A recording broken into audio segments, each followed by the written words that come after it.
Okay, hello. So another day, another BTS god um as we need to clap. So let's go.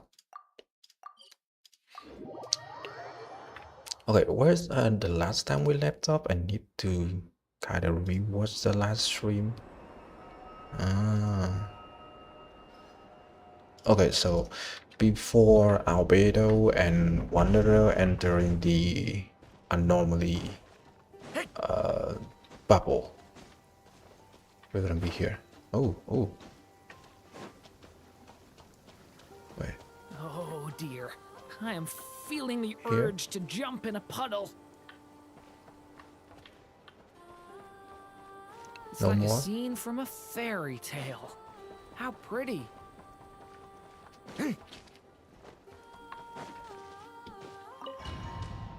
Okay, let's go.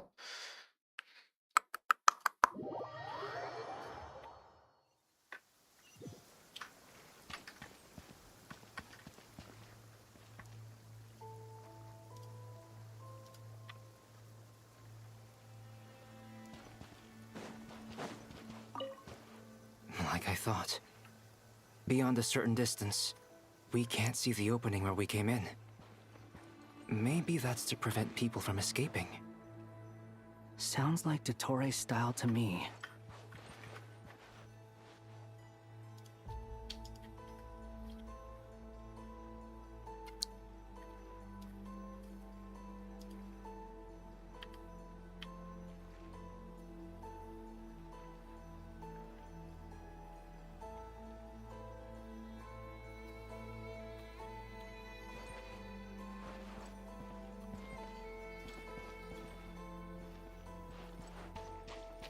Not much has changed.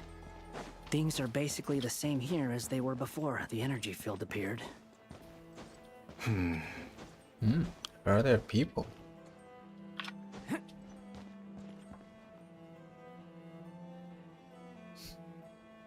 They have no heartbeats and they're not breathing. We can only assume they're dead. But there are no visible wounds. Also, there's an animal squatting next to each body. It's watching us. That's not an animal's gaze. What are you trying to tell us? Doesn't seem eager to talk. I guess maybe it's just an animal after all. Let's keep looking around. Are those the people? What could it be?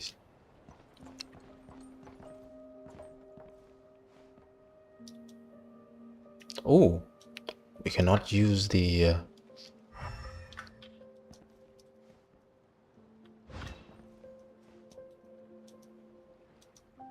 huh. We cannot hold it to open it. So you can use the buttons.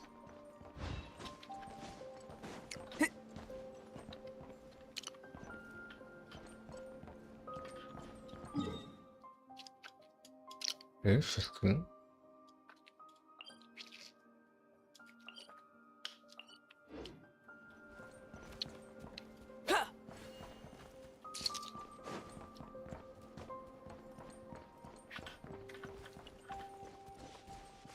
No longer Kupaki in here.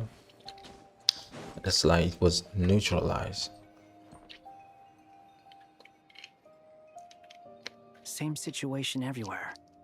Not a living soul in sight. Just countless bodies with animals standing watch over them. Well, I think we can safely rule out the possibility that they're all pets. Is skirting around the topic your way of showing consideration for other people's feelings?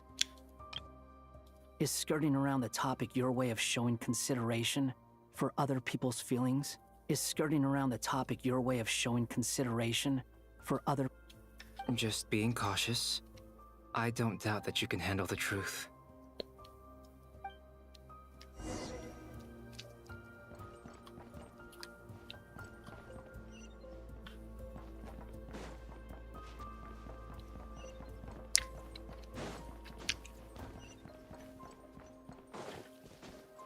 careful.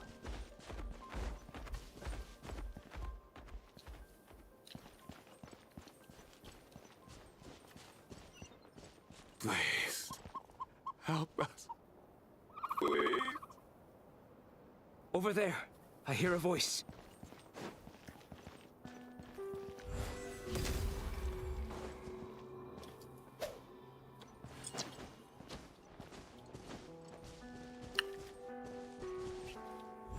Come into being! Squall Fury!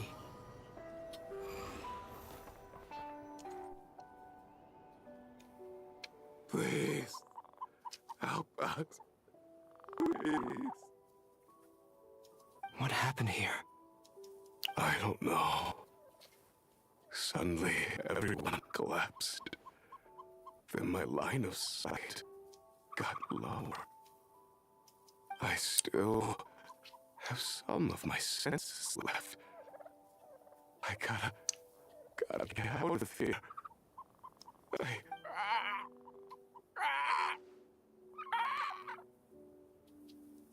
It looks like there's a huge experiment going on inside this energy field. Maybe each energy field is its own giant experiment. Vile. He's swapping human minds with those of animals. Even without the other circumstances, this would be an extremely radical experiment. Those people may have lost their sense of selves, but they are not fully animals either. If they were, they would have left. But instead, their instincts are driving them to remain by their dead bodies. We should go. No sense in sticking around here longer than we need to. Agreed.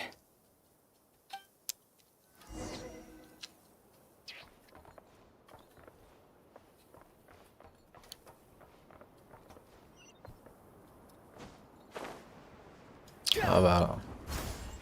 The wind rises. Okay.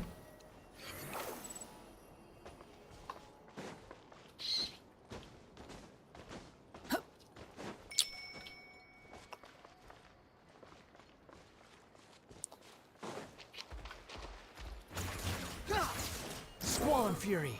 Search forth!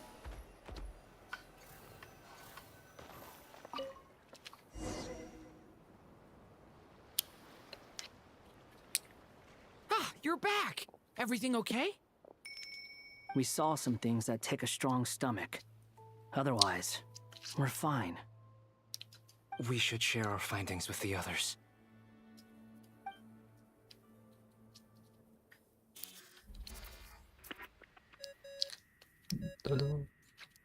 Go. Yes? Who is it? Miss Nefer, it's me, Albedo. We found a way to break through the energy fields. With enough control, it's possible to tear them open using elemental energy. Also, we managed to take a look inside.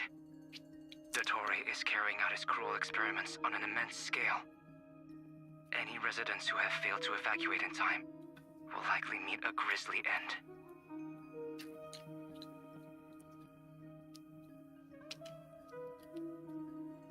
Sounds like he's living down to our expectations. Might I ask how things are proceeding on your end?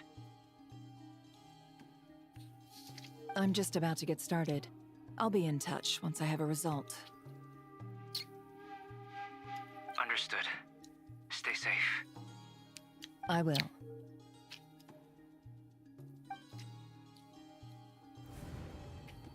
Well, Nefer, I'll link up with you once my tasks are complete. What makes you think I'd need you to do that?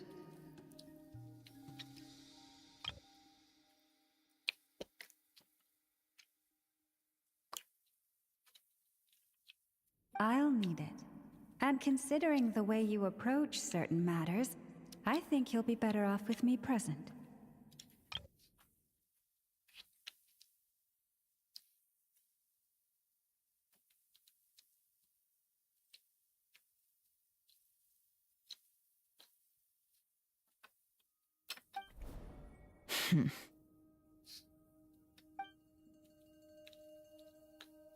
Let's begin.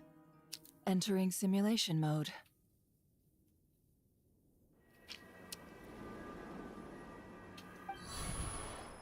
A vast wasteland. Is this the traveler's inner world? I was expecting something more vibrant, to be honest. Wait, someone's there. What are you looking at? In that case, I'll look at it with you. I want to know all about everything you've seen and experienced. Is there somewhere I should return to? Or should I stay here and be the hero everyone says I am? I don't dislike my current life. Roaming the land, fighting battles, accomplishing missions, earning a living, looking after Paimon. It's not so bad.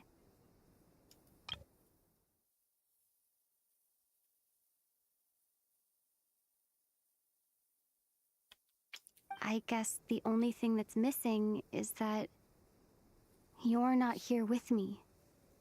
This is the conscious layer, which contains a person's true feelings. It is filled with both longing and kindness. I suppose anyone who lives long enough ends up wishing for someone who can't be there. Maybe it's the only way we can feel truly alive.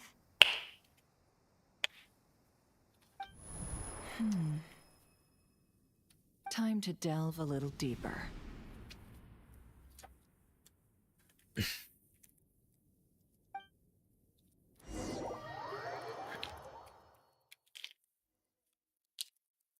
Nasha Town is hardly the optimal choice for a place to live, but it has character and a reasonable population density.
What are you trying to say? Oh, don't be nervous. I was just thinking where might make a good starting point for your journey. Perhaps I should send you further afield. Conria, perhaps. Conria ceased to exist long ago. Once again, you fail to understand the possibilities that the Tri-Lune creates. Anything that has existed in the past, I can now recreate. You simply do not wish to see that happen. That might be because you miss your sibling and fear getting answers that you are not ready to learn. But this is not for me to judge. If we are to collaborate, we need to maintain an amicable relationship. In a moment, you will be able to...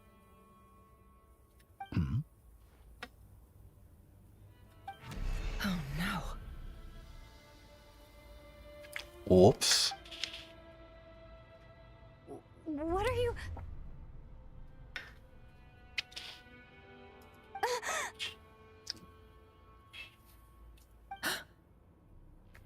What are you gonna do? Don't move.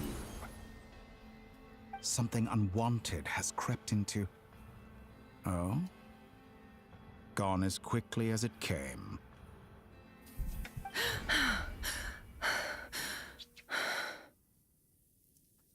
Damn. Did you save me? What that? If I hadn't cut the connection, Oh my god. Dottore might have caught you from the other side and destroyed you. Hello, Nico. This was a good idea, but once is plenty. You were exceptionally brave. Excellent work. Thanks, but now's not the time for that.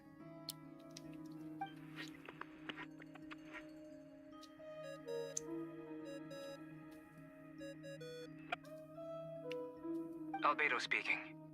I think I know where she is. What is this endless darkness?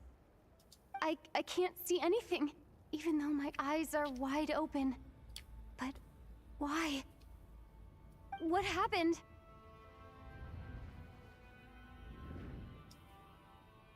Ah, sorry about that. I take it you didn't notice. Just now, a friend of yours took a little peek into your mind. Could it be Nefer? How did she do it? Did she use something as a medium to connect to me? Do you think she's aware of your current circumstances? Oh dear. Have I stunned you into silence? I only wanted to slow down your time a little so I could stop your intruder in her tracks. It would have been nice to capture the spy. I must say, I'm finding the ability to adjust the flow of time rather intriguing. The moment you closed your eyes, time seemed to grow impossibly viscous, didn't it?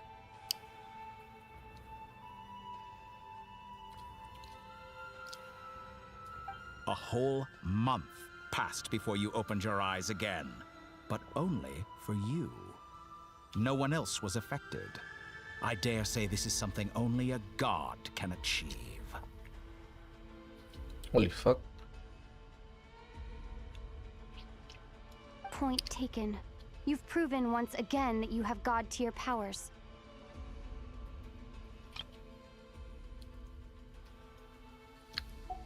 Oh, you misunderstand. This wasn't about proving a point. I was testing things out. I find I learn best by doing, and I have to admit, time is not the easiest dimension to control. I only wanted to make you sleep for a short while, but it ended up lasting a whole month. Clearly some finesse is required to wield the authority over time as I wish. I hope you're not angry with me.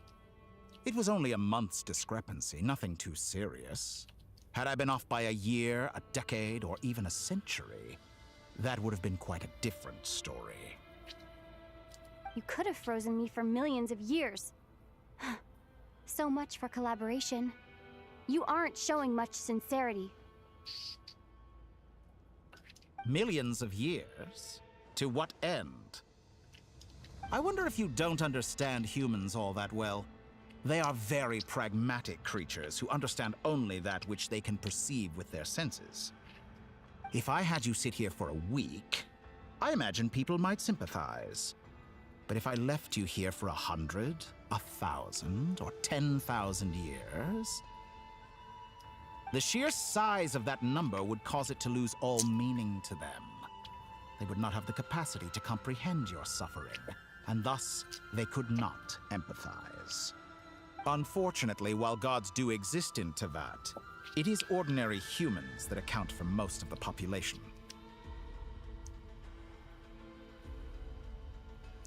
Their lifespans are so limited, their bodies so fragile.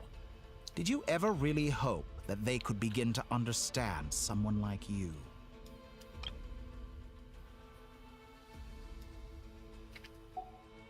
Your long life and unique origins make you fundamentally different from them. How long will it be before they start to treat you like the alien you are? Before you are ostracized, outcast? Alien. Even I feel bad for you sometimes.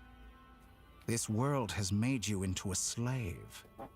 So many times you have served its will, and not once have the powers that be ever thought to grant you the one simple thing you wish for.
You have been treated most unfairly.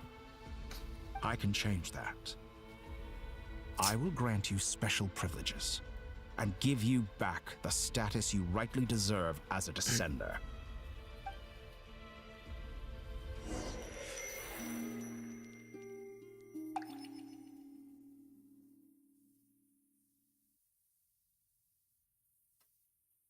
I've entered the past 3 times at this point, but I still have so many questions. For instance, beyond each point being further back in time than the last, what determines the specific locations at which I can make entry? So far, the common thread linking all 3 scenarios is that the Traveler has been present. But it's more than that. I know I sensed something familiar around her. What was it? I'll keep this question in mind as I carry on.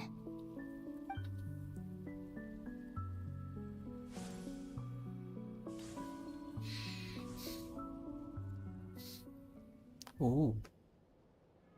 Humans, you never change. Always trying to use powers you neither comprehend nor control. This looks like Star Sand Shoal.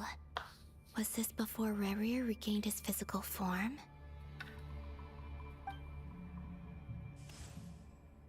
You've messed with the cannon again, huh? Sorry, but this round's not gonna go your way. The cannon. That's right. I was at Silver Moon Hall and I sensed an abnormal Kuvagi fluctuation coming from Nasha Town. And right after that, came an ominous power emanating from Star Sand Shoal. My body was once torn into countless pieces and hurled into the swirling chaos of time itself. But even so, my life and will were not extinguished.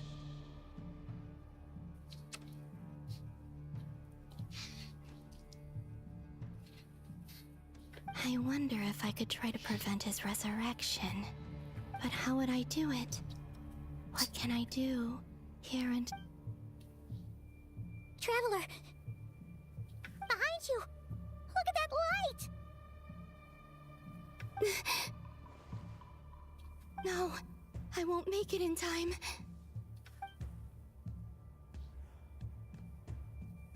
She's using the Kuvaki shield like I taught her. Is she gonna use it to block the cannon's beam? She's strong. I'm sure she can manage. But the force released when the beam impacts the shield might lead to collateral damage. EC Island. The Frost Moon Scions will be exposed to lethal levels of Kuvaki. A question, if I may, kind Miss Columbina. When the cannon's Kuvaki beam was deflected earlier, I saw several bolts of energy streak toward Hisi Island, only to be blocked. Did you also have a hand in that? Maybe that really was me after all. Well, future me. but I don't know if I have enough power left. Sigi sato pasa sax, niti ipotuvtos. There's no time. Osestikos paratin tiram to risuiku, to pirto aithion veraton. I have to make it. Oh, Frost Moon. Oh, great land. Oh, slumbering moonlight of Nodcry. If you can hear me, if you can sense my call, then please, heed me once more!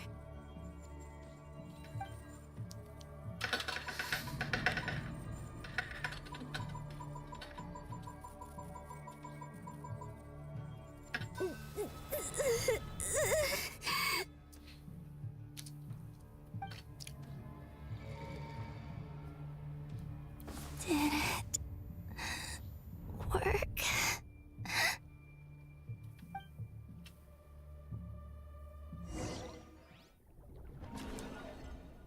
Whoops.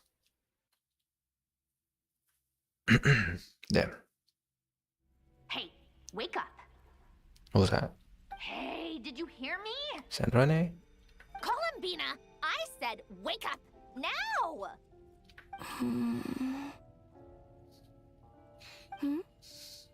Oh, good morning, Sandrone. It's 3 in the afternoon, actually. And could you kindly not use my quarters as your personal nap room next time? But I feel so safe here. And your coffee, right? It's so bitter, but it smells lovely. It's like you were raised by wolves in a forest or something. What did you drink growing up? Grass tea? The Frost Moon Scions certainly led a more frugal existence than the Fatui. Then I'll bet you've never eaten one of these before. It smells delicious. That's because it's a Fontanian recipe. I had a little free time today, so I made a batch. Rosaline will be here shortly, but if you really can't wait, I guess you can go ahead and... Hey, at least let me finish before you start eating! Did the Frost Moon Scions not teach you basic table manners?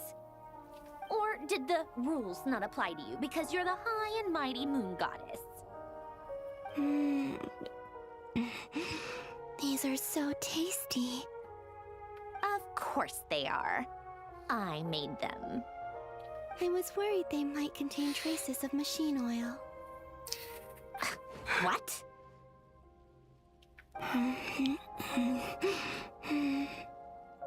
You know, there's something I've always wanted to ask you. Why did you leave your old home and join the Fatui? I mean, I'm sure their food was awful. But there's gotta be more to it than that. Well, life there didn't go quite how I imagined. What were you expecting? You're a god. Your followers are gonna make some demands of you, right? Surely you can just answer a few prayers here and there in return for the free food and drink. How bad can it be? Well, would you help other people just for free food and drink? The doctor told me that you were created by a great mechanic, Lord something Fisher. The Lord Artificer. Ugh, some people can't keep their mouths shut. Oh, Lord Artificer. And didn't he have something to do with the, narcissist? Narcissenkreuz Ordo. Narcissenkreuz Ordo. Yes, that was it. Narcissenkreuz Ordo. So, would you try to fulfill their wishes? You must be joking. I wouldn't go even if they paid me. I don't even know them.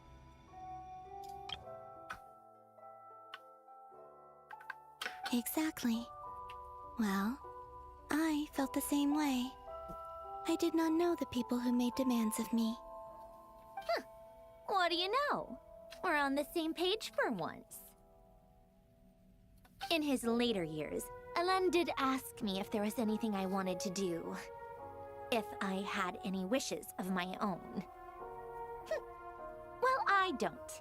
And I'm not in any mood to fulfill someone else's either. Who's Alain? He was the...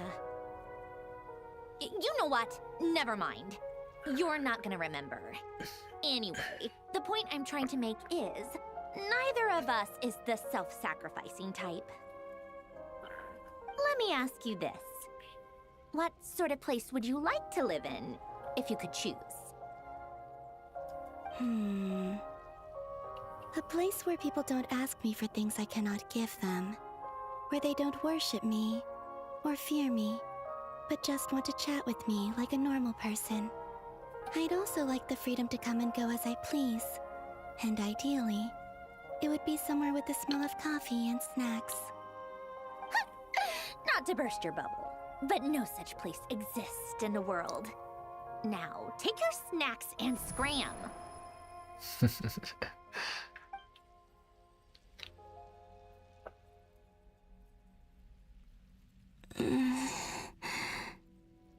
Did I pass out? Of course. I'm back here again. I dreamed of events from my past. Sandrone, Traveler, I miss you all so much. Back there, I guess I managed to harness all the Kuvaki energy on Hisi Island. But how did I do it? Time is flowing backwards here, and I can use that familiar power to enter the world of the past. That mystery ally everyone talked about. It was me all along. I can sense that there isn't much more power remaining up ahead. What lies at the end of all of this? Will time keep flowing into the past?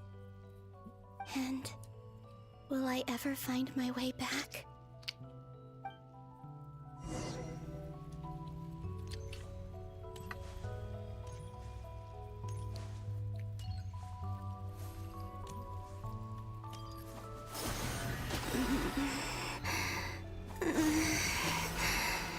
It's getting harder and harder to use my power.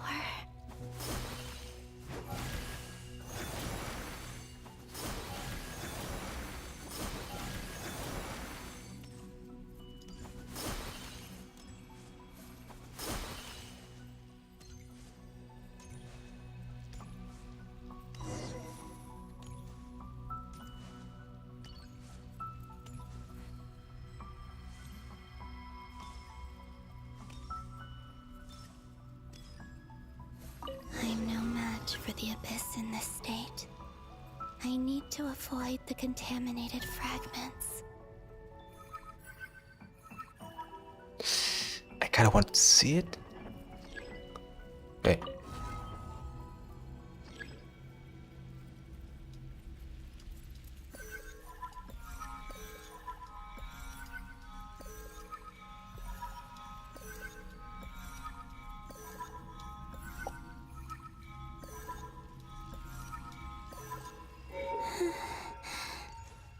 Time to go.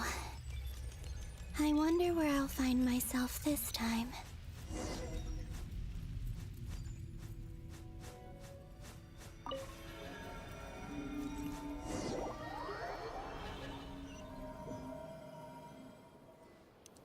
The Final Night Cemetery.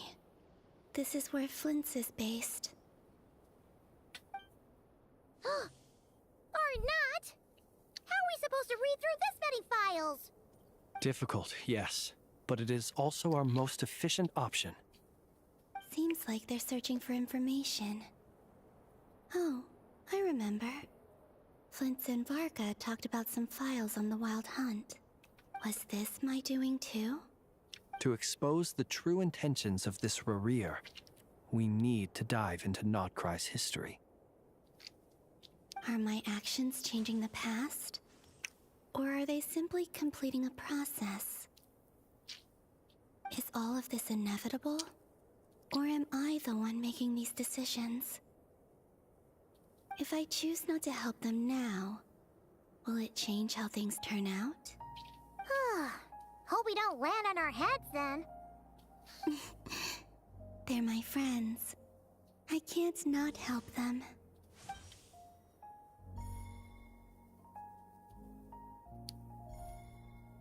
Ghost! And the other one was... here. Hey! Another file's moving!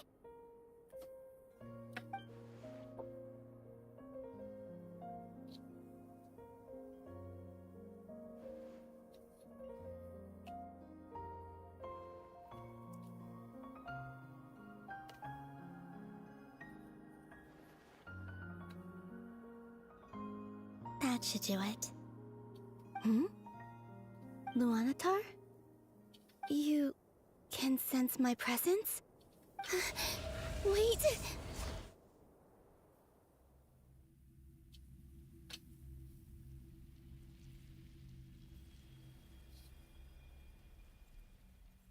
Luanatar. So she's that familiar presence I've been sensing all along. She's always been by the Traveler's side. That explains why the Traveler has been there each time I've entered the past. But why Luanatar? Is it because she has a connection to me as the Moon Goddess's familiar? If so, why not any other Kuhenki? That's...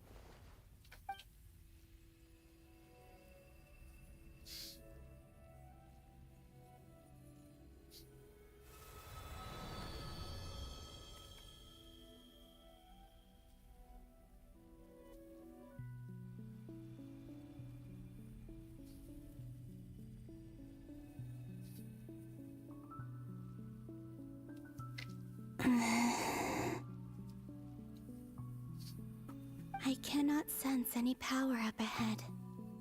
Just a void, stretching out into infinity. This is likely my final chance to enter the past. It's now or never. I have to find a way back.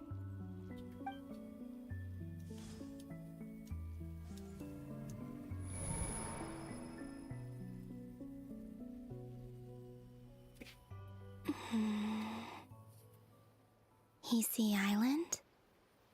How far back in time is this? Don't tell me. She will be the one who become the Lunatar? Where's Luanatar? I can't sense her presence this time.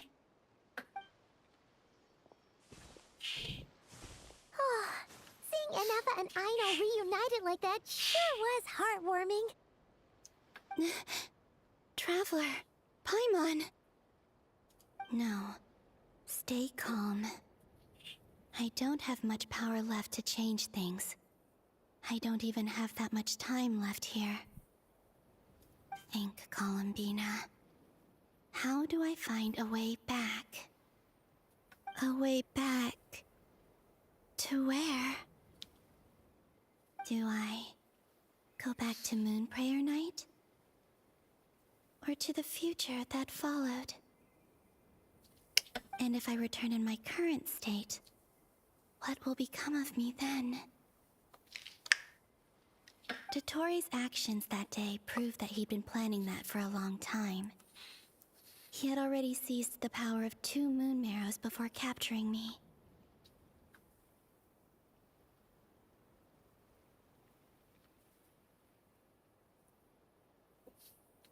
Even if I manage to get back, how can I fight against him when he wields the Tri-Lune authority?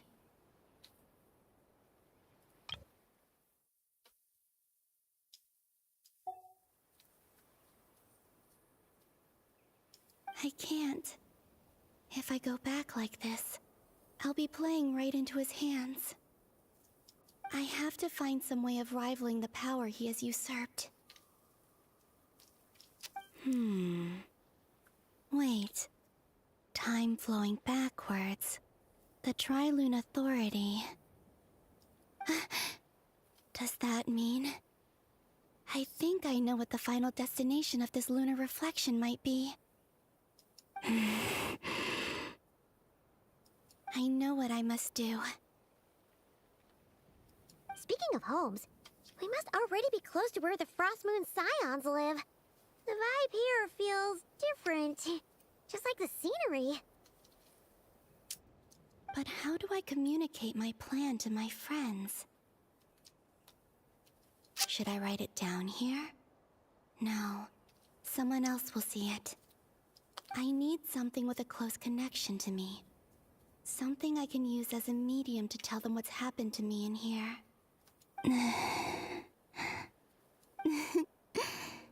Now it makes sense.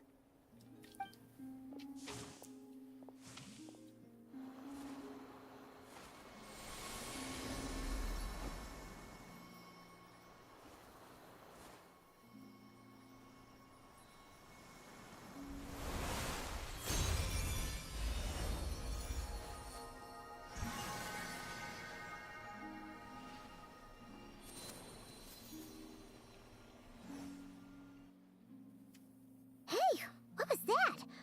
I feel like some sort of breeze blew by, and then the petals suddenly turned into... Huh? It was I who brought Luanatar into being. I gave up a piece of my own soul to create her. That's why I could sense a familiar power from the moment I entered this space. It also explains why she's been present in every past location that I've entered. Because we have a deep connection. Hey there! What's your name? And the reason why there are no more gates to the past after this point is that Luanatar hadn't been born then.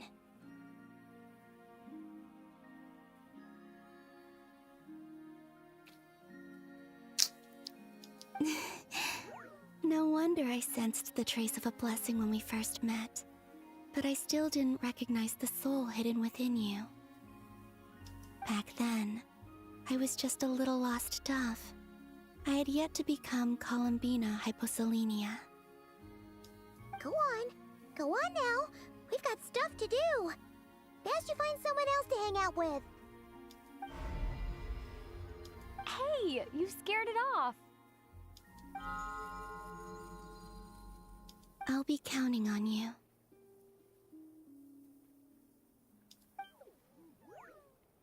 Remember to stay by the traveler's side, guide her, and help her in my stead. Oh, and bring her to the garden where the moon prayer blossoms grow. There's a little lost dove there who will need her help. Go on.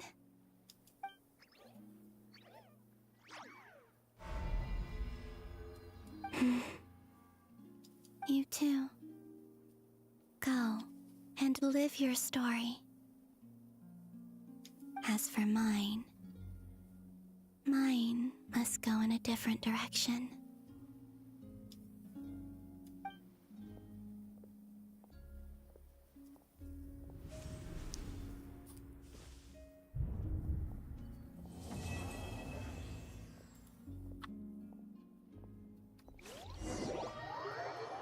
Okay. So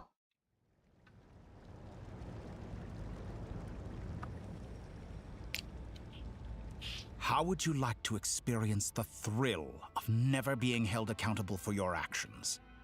You could crush people like ants without consequence, or tear off their heads or limbs as you please.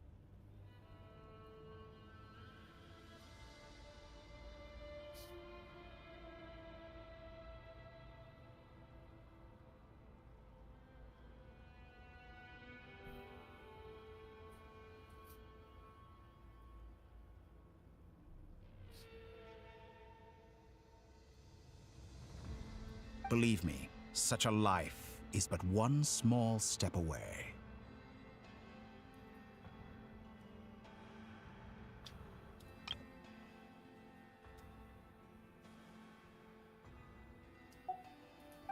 point is he trying to make? Freedom? But the freedom to kill? To do evil and get away with it? Why would you offer me that? The creation of a world is the ultimate scientific experiment. I have taken my research to the highest level, where I shall be not just a god, but also a servant to many sacred spirits.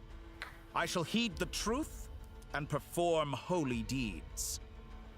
A god's laboratory is the perfect playground, but it needs the right occupant to explore its full potential. Mortals are found everywhere one looks. Not so with Descenders. I'd prefer my first guest to be a distinguished individual such as yourself. And I know you could make the most of the opportunities it offers. So the condition for entering the new world is to take innocent lives.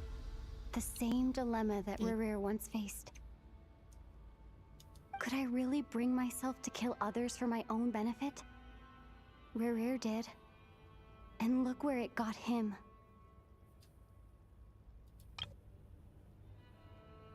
Have you made up your mind? I can't do it. Your playground is no place for me. You're putting your hopes in the wrong person. But we both know I'm not quite the hero you say I am either. I have my own reasons for the journey I'm on. And they aren't all selfless. You've grown a lot since we last met, but there are still things you are unwilling to compromise on. This will only hinder you. Why don't I lower my requirements a little as a gesture of goodwill? I'll give you a little time to learn to be a less noble soul. That'll make things much easier for you. I really doubt I could live that sort of life. And yet you already sound less defiant than a moment ago. The benefits appeal to you because you can read the signs of the times. Why don't we return to my research facility? Your last visit was so rushed. There is much that I have yet to show you.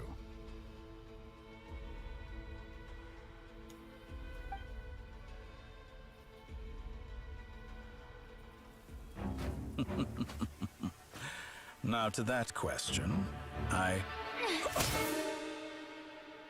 Heroes don't attack from behind. Guess I'm no hero. Very nice. Most disappointing.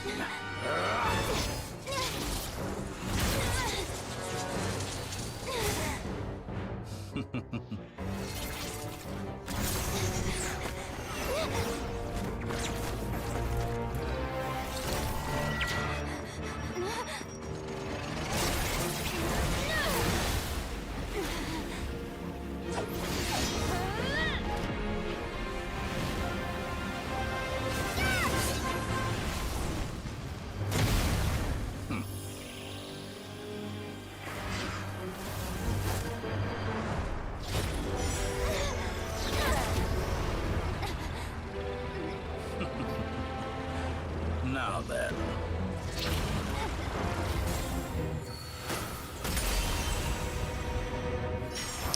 Pam pam pam.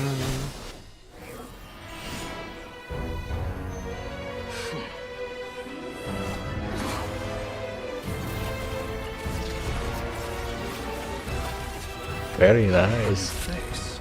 Interesting.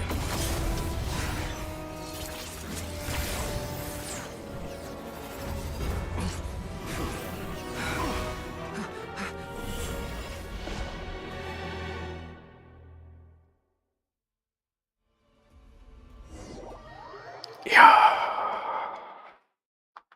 Very nice.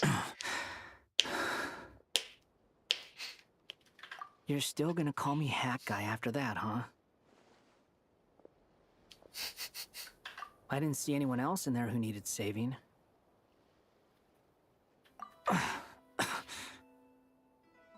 It's nothing. I'll be fine. Why are you looking at me like that? Is it that shocking that I'd come to your rescue? I owed you a favor back in Sumeru. Now we're even. Distracting Dottore was tough, I won't lie. He's not gonna fall for the same trick twice. That was my one shot. I'd hoped to use it to take him out. Ugh. I never wanted to obliterate someone more than I do right now. Dottore doesn't recognize me, but his segments were originally made based on an analysis of my operational principles. I expect it's only a matter of time before he figures out what I am. So Dottore doesn't recognize Wanderer, because he deleted himself from Irminsul. Did he really miss his only chance for revenge by saving me? Why the long face? Hey, I'm not blaming you, okay? And I'm not complaining either. Rescuing you and killing Dottore are equally important goals. Everyone would be pretty stuck without you. It's best you live to fight another day. How are you holding up? Are you all right? Hat Guy said to put safety first, so we agreed to run as far away as we could after leaving the energy field, and only meet up once it was safe. You don't look injured. It seems that Dottore didn't do anything to you. All right. Rescue operation complete. Let's head back. There's a lot more work to be done before this is over.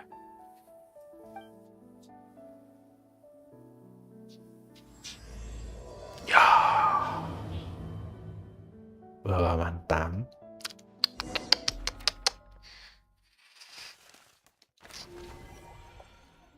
Man, I love this.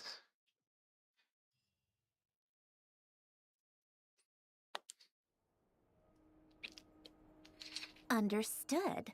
I will bear the Tsaritsa's decree in mind.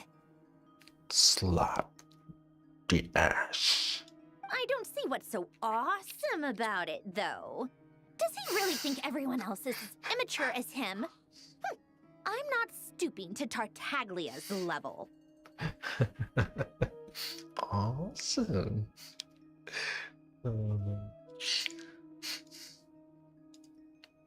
Just a little. I need to do something. Okay, let's try to saturation of this end. There.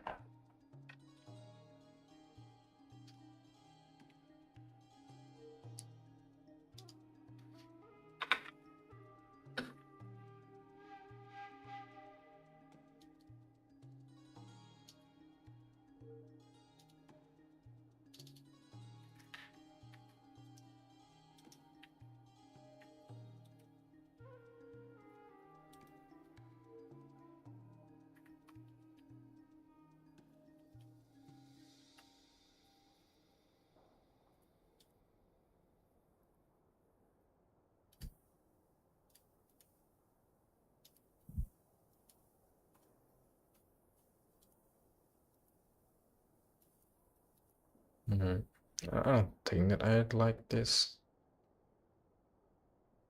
Kind of bad, to be honest.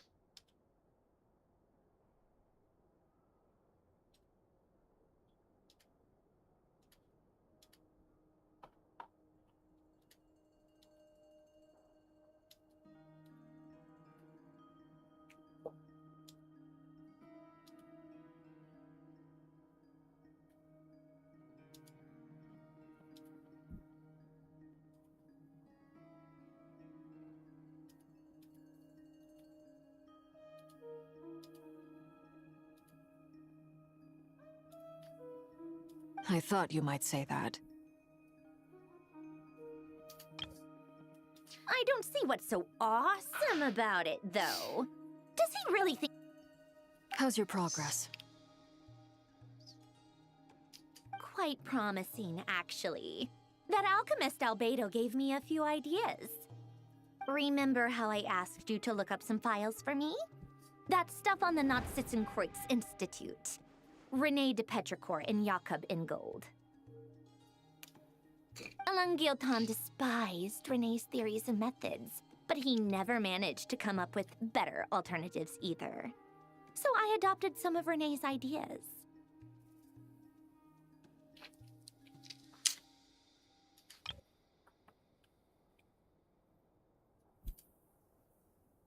I thought Alain was like a father to you.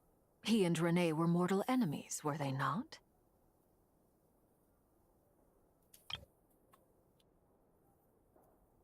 And what would you say if Linny and his friends one day learned something useful from someone you utterly detested? I would applaud them for it. That would mean that they have surpassed me. For all we know, Alain Giltan might have thought the same thing. Not that it matters, though. He's dead, and I'm alive. So it's my call to make. Once you die, it doesn't matter how great you were in life. Only the living get to decide what happens next. Hey, come on out. They're back. Huh?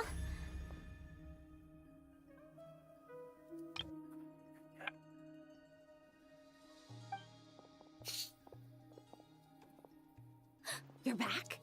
And your head's still screwed on? And you still have all your limbs? What does it look like? Way to keep your composure, madam. Excuse you. I am perfectly composed. Glad you're okay. Yes, it's a huge relief. Worry? Oh, yeah, right. You think we, the Fatui, were worried about you? Oh my gosh. She's so lovely.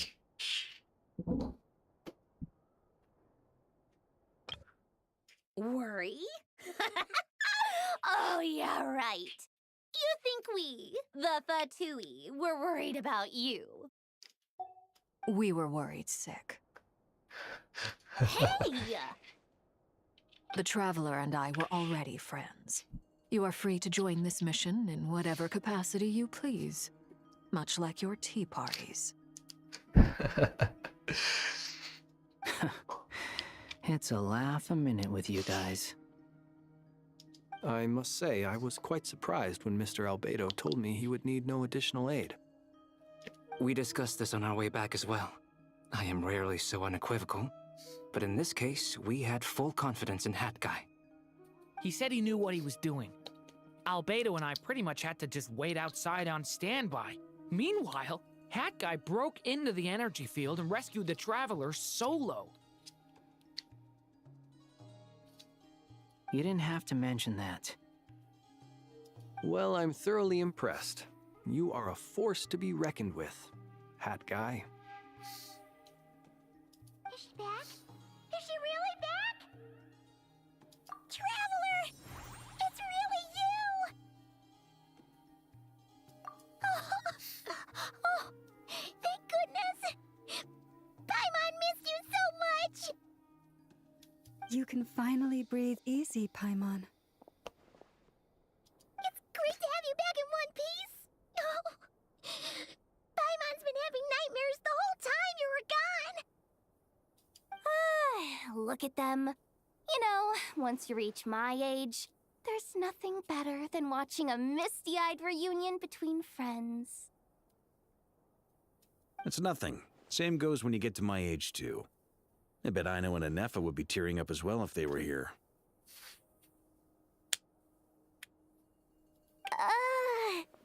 Varka, I'm not sure Anefa can cry. Oh, yeah, good point. Hey, your eyes are looking a little red and puffy. Come here, let's hug it out. What? Ew, no! No, thank you. You're not my dad, okay? Knock it off! Everyone, I'm sorry for all the trouble I caused you. But the silver lining is, I didn't come away from this ordeal empty-handed. While I was being held captive, I learned a lot about Dottore's current capabilities and what he plans to do with them.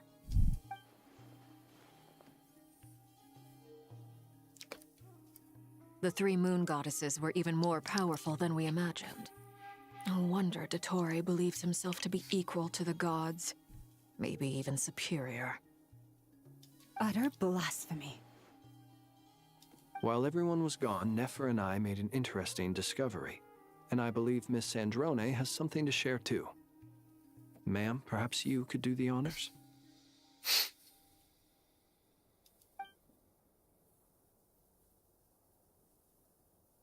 Called it. Getting rid of a pesky troublemaker like her is like trying to clean up after a crumbly cake. It always comes back to haunt you.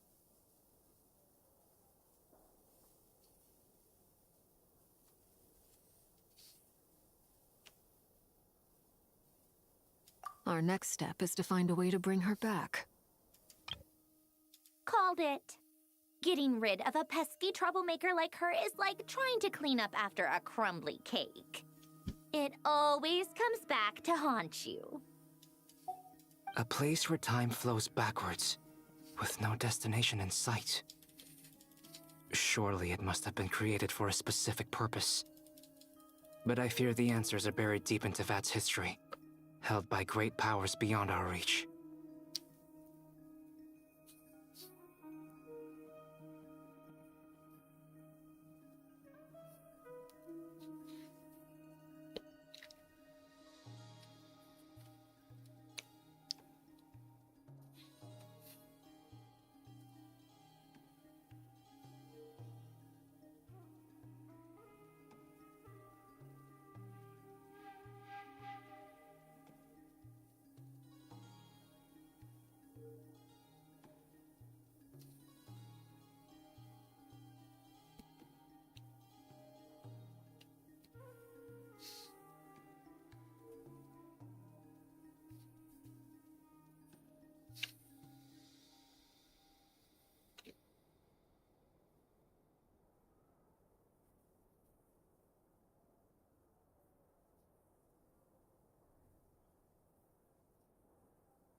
It sounds like she's on a specific path through time, just traveling in the opposite direction to us.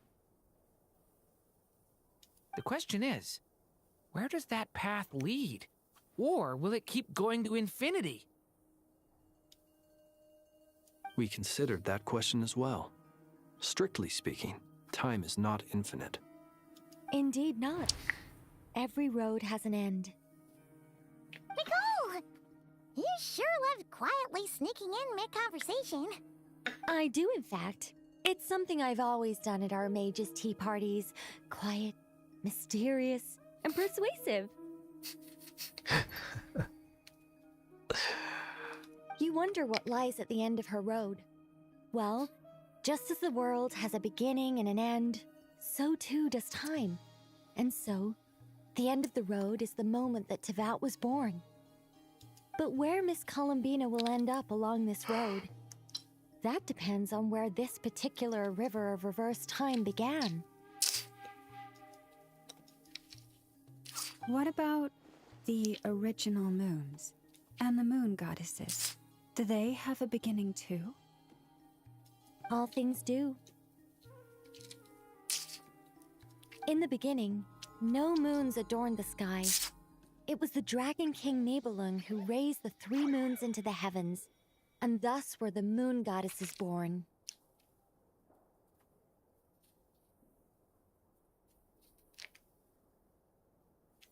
They were shadows of the planet, born to wield Nibelung's authority and oversee the world on his behalf.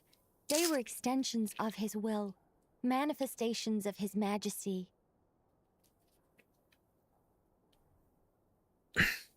But then one day, they disappeared just as suddenly as they had once been brought into being.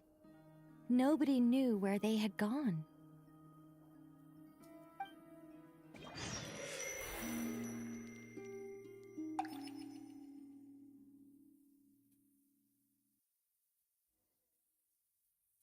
Like I thought, no more paths back to reality have emerged since. But how can I be sure that I'm going the right way without scenes from reality to keep me on track? I can't even be sure of how long I've been walking for. The further I travel, the less stable this space becomes.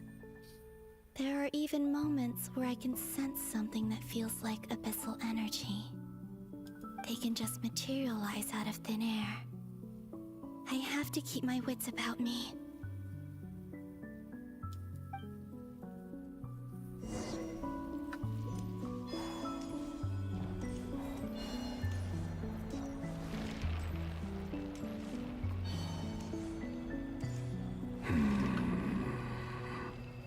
Maria. Is that the ray here of Sonari? Maria, you I motherfucker. can't believe he survived.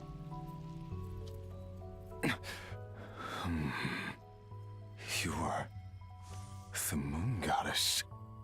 But how? Please, there's no need. I'm not interested in fighting anymore. Well. Looks like someone has regained their mind. I find that a little difficult to believe. Yeah. Honestly, so do I. The way you used my own power against me was... It was a brilliant strategy. And then, in the final moment before I was thrown into this space, I got to see an old friend. Mr. Dainsleif. Right. It was so long ago now. When I first got here, I was filled with hatred, remorse, and rage. How I cursed and devoured. I tore everything here apart.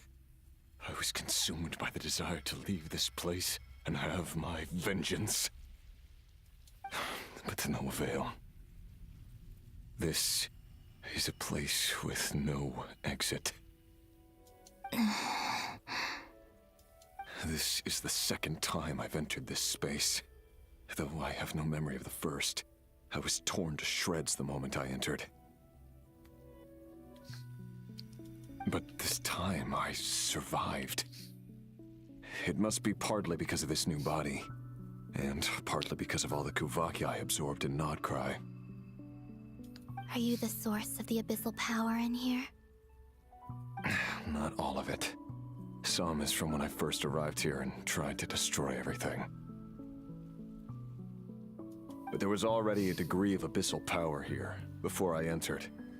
And like a venomous snake baking in the merciless sun, it tried to slither into my shadow. Tried to? So, you rejected it? Yes. Because after that, the world suddenly became silent for a moment. What do you mean? The voices in my head, they were gone. And then I saw her. Her? Thelindis. My former lover. Never mentioned that she saw a memory of Thelindis leaping into the moon's reflection. More precisely, I saw her afterimage. I'm sure the real her is long gone. She was just an ordinary Conrian. She couldn't have survived here for very long. Anyway, why have you come here? Didn't you know it was a dead end? If I hadn't escaped through the moon gate, my friends would have been in far greater danger. Oh, I see. Because of your power. The power of a moon goddess. What? You'd like to know how I know, wouldn't you? The one who resurrected me said so. I could hear a deep lust for power in his voice. Do you mean... Dottore? Dottore. So that's what he's called. He'd been collecting fragments of my body for a long time. all so that he could resurrect me at the moment of his choosing. I had no interest in his research, but being as corroded by the Abyss as I was, we were aligned as far as hunting the moons and recovering my strength were concerned. So that's why the Wild Hunt suddenly became so active in Nodcry. When I left the Fatui in my weakened state, Dottore must have felt that his time had come. Moon Goddess, could I ask a favor of you? What? I know this is a lot to ask, especially from someone who tried to kill you. If you refuse, I won't fight it. But this is the only thing I desire now. What do you want? I'd like you to take a message to Thalindis for me. Thalindis? But... Yes, she's dead. But like I said, I saw her afterimage. I can sense that some part of her soul remains here. Far, far ahead. Why don't you go and speak to her yourself? I can't. I don't know why, but I can't move freely in this space as you can. All I can see is a glimpse of her walking away. Just like the moment when I last saw her in life. In return, I will clear these abyssal obstacles for you. No, not in return. I'll clear them for you, whether you want to help me or not. It feels like something I ought to do. Why? Yeah. Why, indeed. I've been asking myself that question a lot recently. Why did I do the things I did? I'm tired of it all. Tired of the person I became. People used me. And then I turned around and started using others. I hurt a lot of people. I think I grew tired of it long ago. But I wouldn't admit it to myself. And ultimately, that's how I ended up here.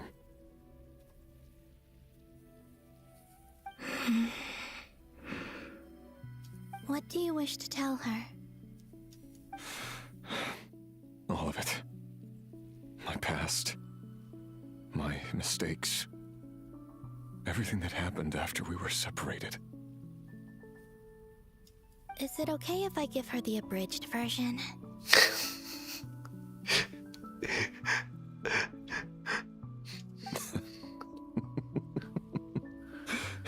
Yeah, I'm sure there's plenty you can skip over.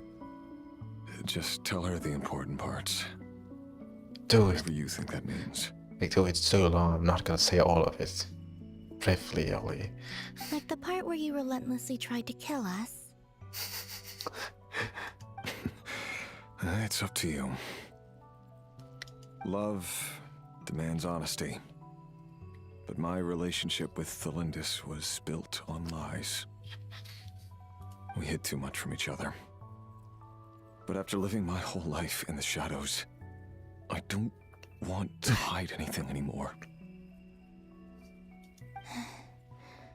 I will do my best.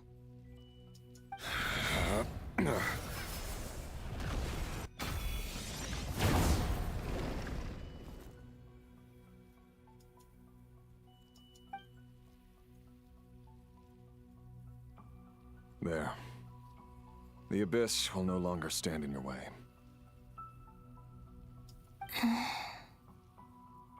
Even though Mr. Dainsliff felt he had to fight you, I think he still regarded you as a friend.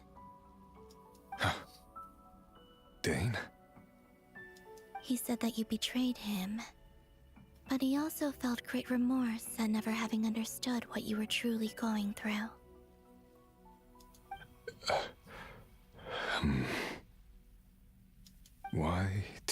this? Because if he'd known that someone could take a message to you, I believe that's what he would have said. Thank you. I know this will sound strange coming from me, but don't die, Moon Goddess. I can tell that you're determined to get out of here.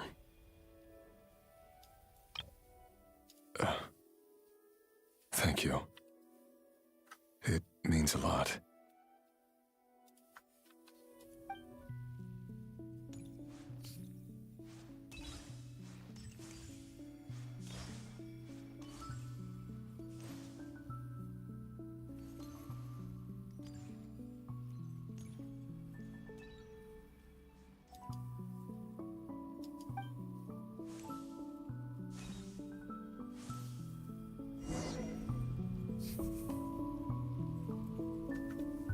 He kept his word. The abyss is no longer obstructing my path. Tolindis?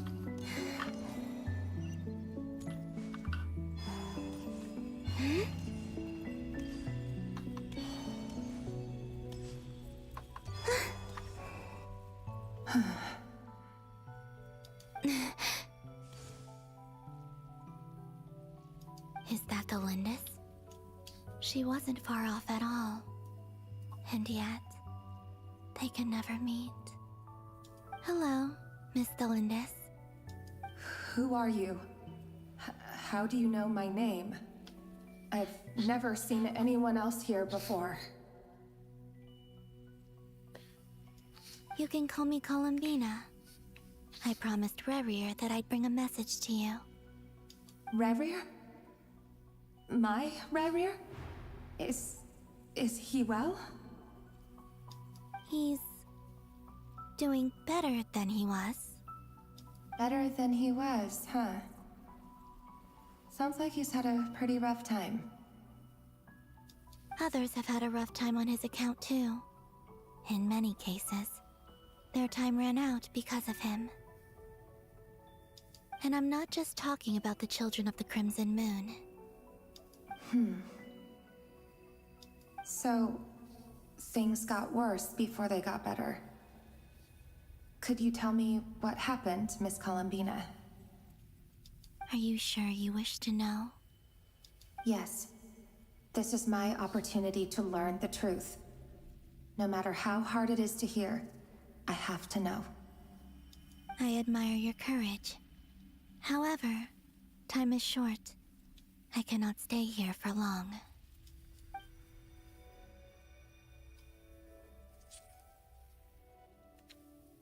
Rerir had seeds of hatred in his heart, and many people nursed them for their own ends. On some level, everything he did was to try and find a way to see you again. But in the end, he came to regret his mistakes. He wanted to apologize for hiding his past from you.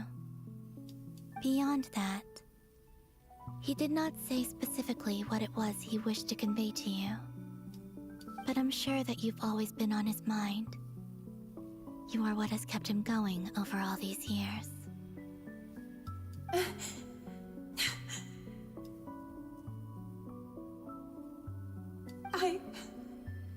I'm sorry, Miss Columbina. This is so upsetting. I'm not sure how to put my feelings into words. It's all right. I understand.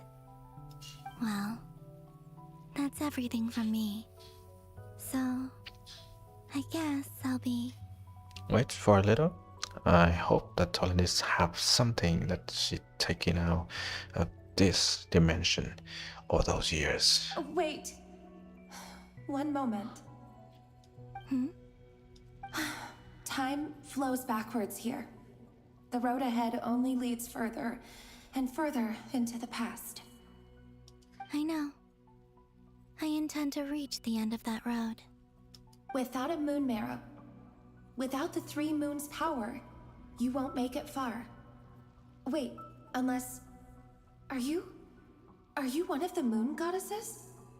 You could say that. I see. I often think to myself, if life is like a train ride, why haven't I reached the terminus? Where am I even going?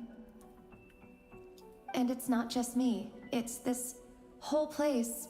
Wherever it is, it seems like it's existed forever. It's such a mystery. Where is it going? I must seem so ridiculous.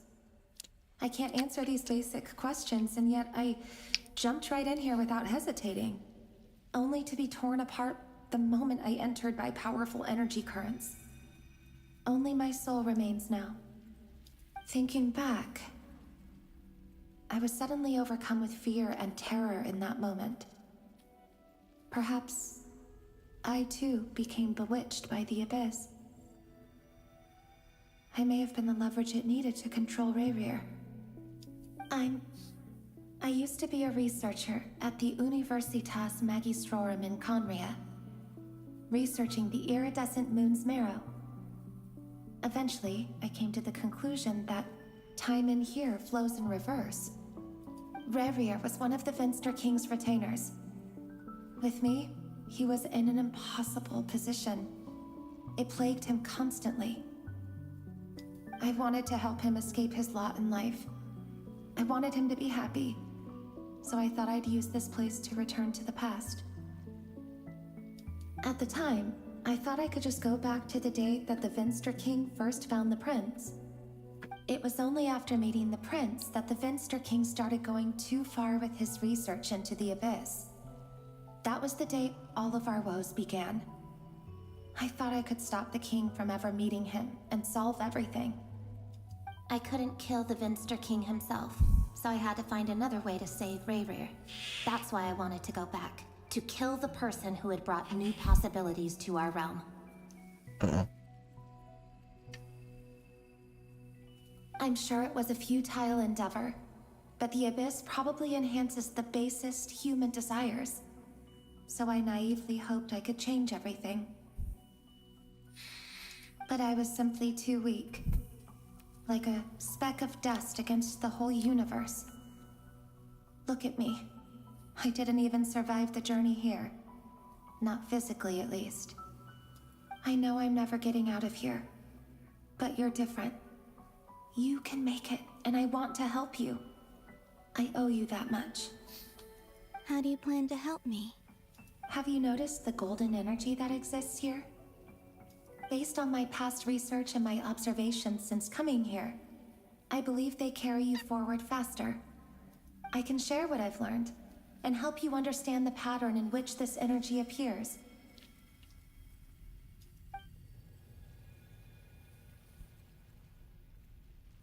I think you just might... Now, I know you will be able to change the past.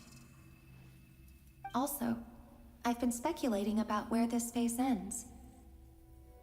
The documentation was scanned, but from what I know of the legends about the moons, the oldest ones seem to begin with Nibelung, king of dragonkind.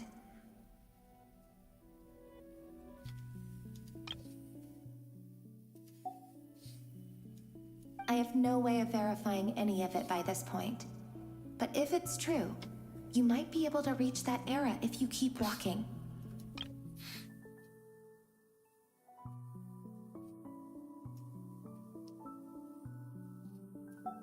Understood. Thank you, Miss Thelindis. I'm the one who should be thanking you. If you hadn't entered this realm of everlasting death, what use would my deductions be? Thanks to you, they have some meaning. About Rayrir, I'm so sorry. It wasn't your fault. That's not true. Because we both feared bringing trouble upon each other, neither of us ever told the truth. And that dishonesty sealed our fates. But enough about that. I wish you a safe journey, Miss Columbina.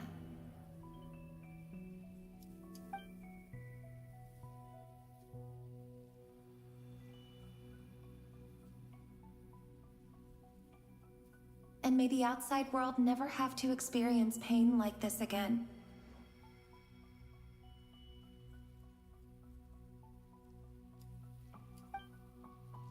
Rerir?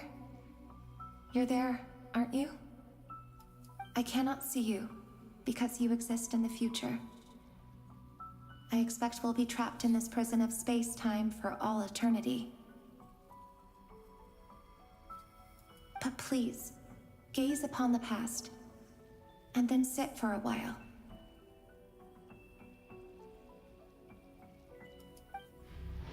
Let's find a place to sit down together, just like we did when we first met.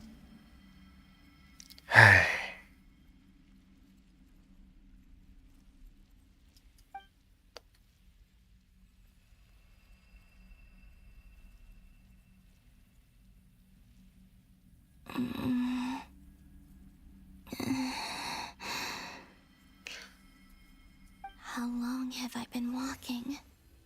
How much further till I reach the end?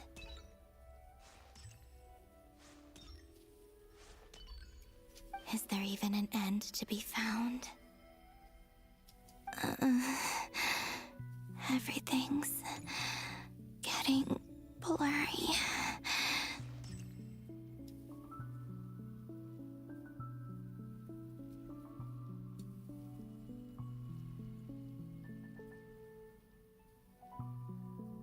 Let's see how long she's gonna work before the dialogue changes to the new one. No, I can wait. Let's see. 1, 2 minutes?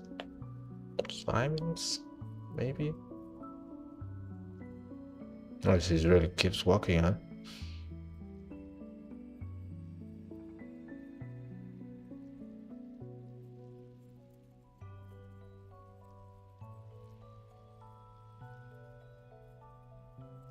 Let's see.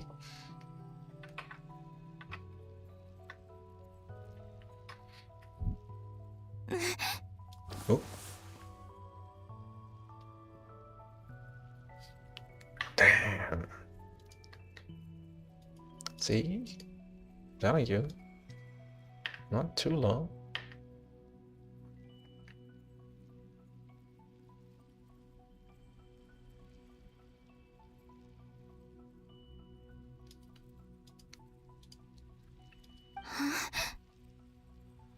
Oh, who's that? Damn, who's that? Are you all right, little sister? Have you come from the distant future? What? Not new? What did they know? So, how exactly did the moons just disappear? Shouldn't it be a little harder to get rid of major creations like moons? Okay, wait. Disappear. What are we talking about? The last time Nico say something one days 3 moon goddesses disappeared. No one know where they've been. The world is a vast and ancient place. On a certain scale, all life lasts for but a fleeting moment.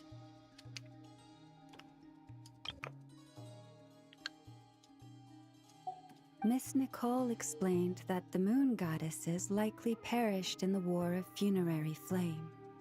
The moons themselves were also destroyed at that time, save for the Frost Moon, from which a new moon goddess was later born.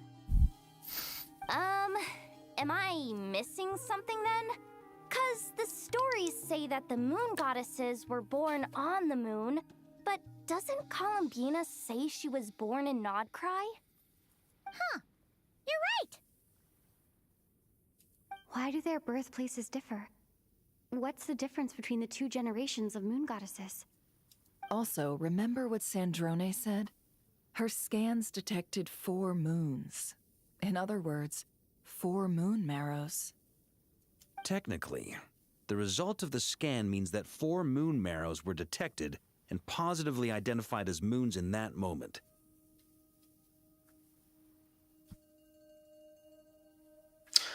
Okay, so here's the thing. Maybe because like the fourth one is the one that Dottore has artificially created, or Columina is the fourth one and doesn't like how do I say, like it just doesn't relate to the other three, maybe? In other words, this piece of information alone isn't enough for us to know how Miss Columbina is doing right now.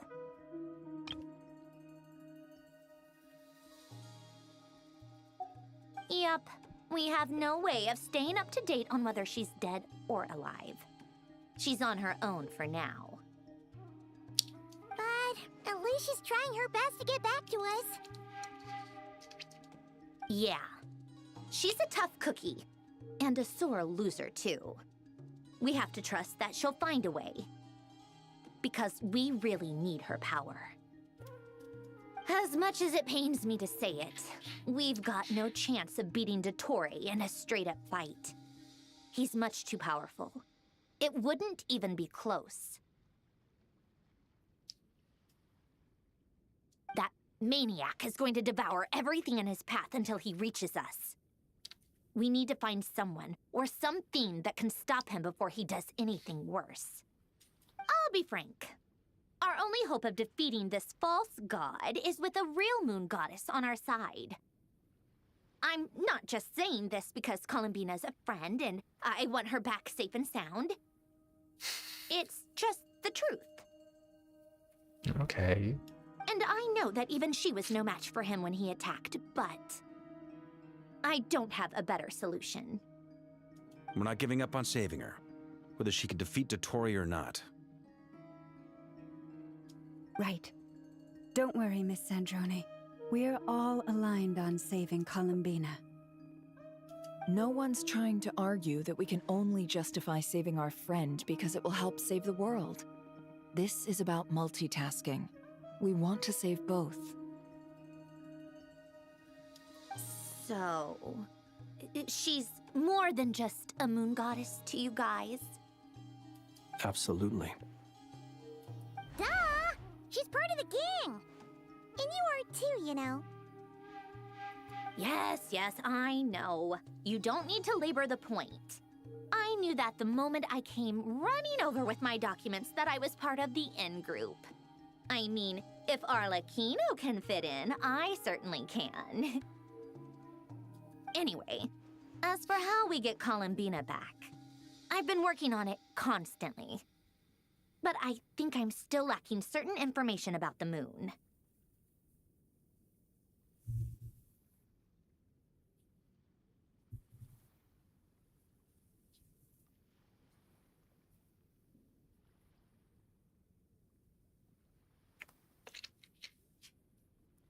I'd probably get there if I could continue my calculations, but the problem is, I've run out of computing power.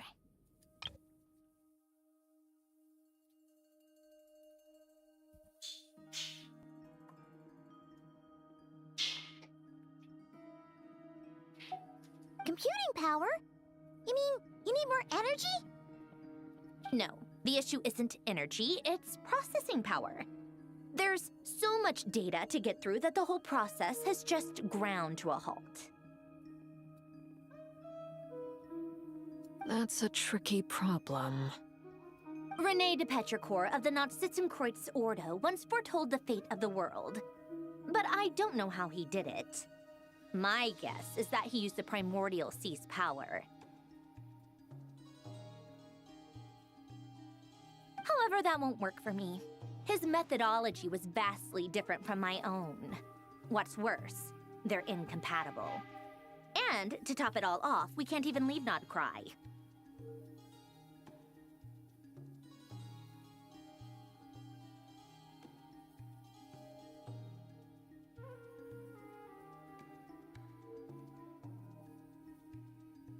Ugh, this is so annoying. If I'd known we'd run into a bottleneck like this. Well, no, the design bureau's a bust as well. Curse that Dottore! Couldn't have made this harder for me if he tried. Oh, what do we do then? How about we grab a bite to eat and take a break? Maybe something will come to mind after you've cleared your head. You don't get it, do you? I'm trying to calculate the fate of an entire world here. And I need accurate results, not vague prophecies. Where the heck am I gonna find the computing power for that?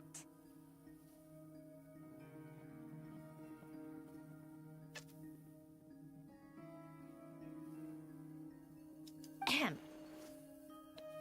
Anyway, time to shelve the discussion on technical difficulties. Being a killjoy isn't very ladylike, after all.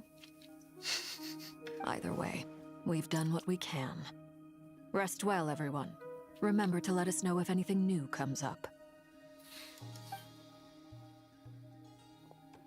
Hat guy? Is he hinting that we should talk outside? Let's go somewhere a little more private.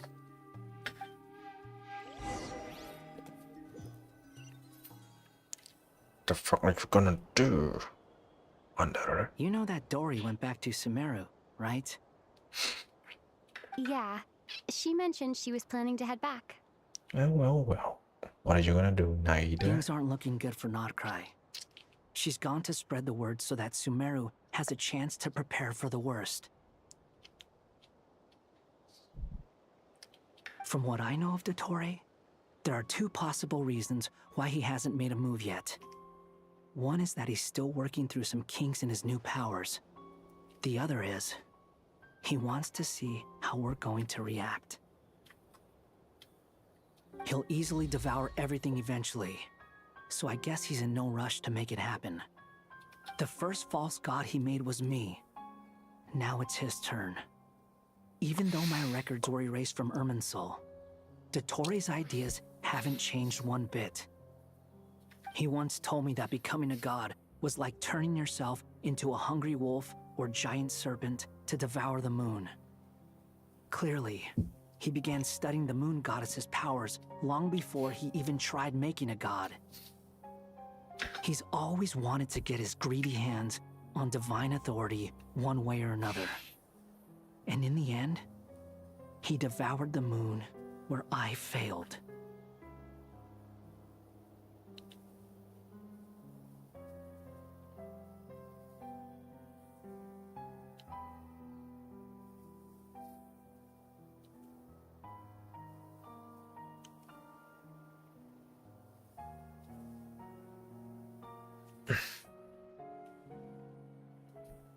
In the desert of Sumeru, there is a chessboard built by King Deshret, also known as Al-Ahmar. I don't know if it was a real game, or if he was just trying to challenge his servants and citizens in some way.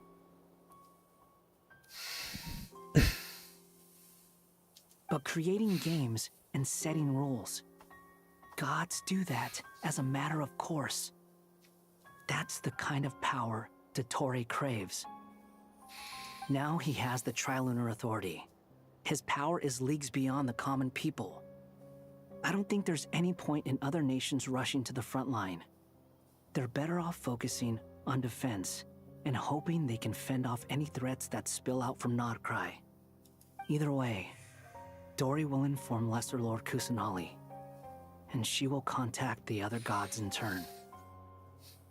The Seven will have some recourse available. If nothing else, their protection should keep the rest of the world from descending into chaos as quickly as Notcry has. So on the bright side, even if Notcry is doomed, your friends in other nations won't be in any immediate peril. That's good to know. But I'm not ready to give up on Notcry yet. There's a word for people who refuse to let anything go. It's called being greedy.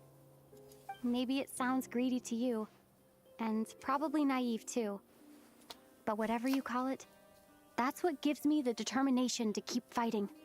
Battles are fleeting, but the will to fight is a long-term commitment. Give up for even a moment, and your resolve will shatter. Why do you always feel the need to do the right thing? No one is born to be a savior. I mean, who's gonna criticize you if you fail or give up? Don't take this the wrong way, but Dottore said something similar to me. I guess the Fatui attracts people who don't believe in saviors.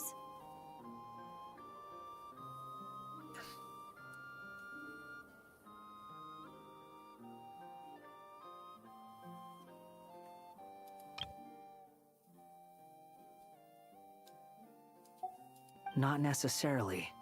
It's less about belief for me. I just want to know how determined you really are. After all, I don't owe anything to anyone else here. Only you. Not necessarily. It's less about belief for me. I just want to know how determined you really are. You look kinda worried. If your arch-nemesis was about to achieve their ultimate goal, I think you might feel a little worried too. That's true. Dottore is about to become an omniscient, omnipotent deity. That's gotta be a bitter pill to swallow. Still, you're calmer than I expected. Obviously. I have to admit that my past self was a reckless fool who misunderstood not only the point of revenge, but how to achieve it. And as much as I want my vengeance, I know I'm not gonna get it by acting alone. If the world's taught me anything, it's to think before I act. Too bad it never taught me any other virtues, though. So, I am going to destroy Dottore, no matter what it takes. Yeah.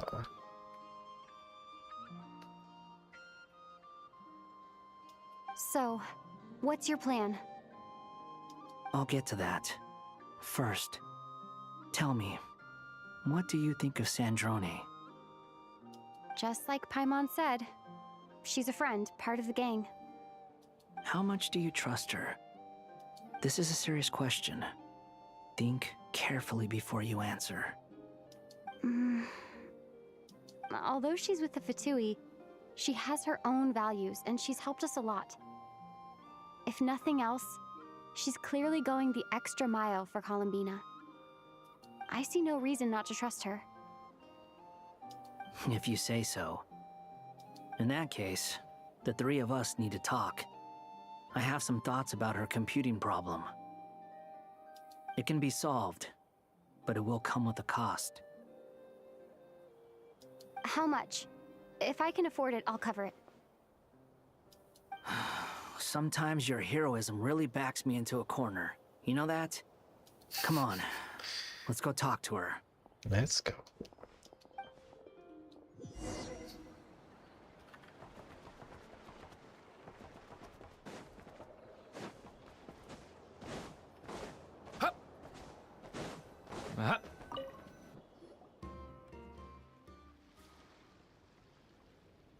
Miss Androne, Traveler.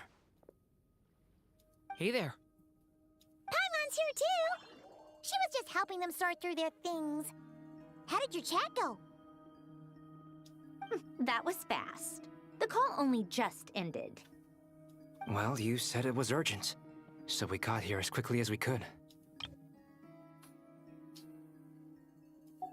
Albedo, I have some alchemy questions for you.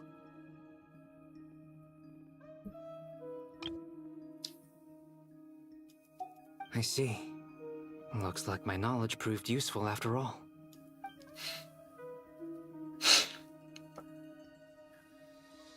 If I might ask, what is the end goal for the modified formula you'll be using? I needed to predict the future of the entire world. But I've run into some teething issues since trying to implement Renee's theory of the 4 Orthants. I see. I'll have a look at it. Still, computing power is the real issue here. How do you plan to solve it? About that, it's been sorted. Oh, with the Traveler's help? Actually, you're not wrong. She found the person with the solution. Was it Hat Guy? Yeah, it was him. Wow! Go Hat Guy! Seems like all that time studying at the academia is paying off big time. But where is he? Wasn't he the one who asked Albedo and I to come here? Come with me. Well, what did you do to him? Hat guy? What's happened to him?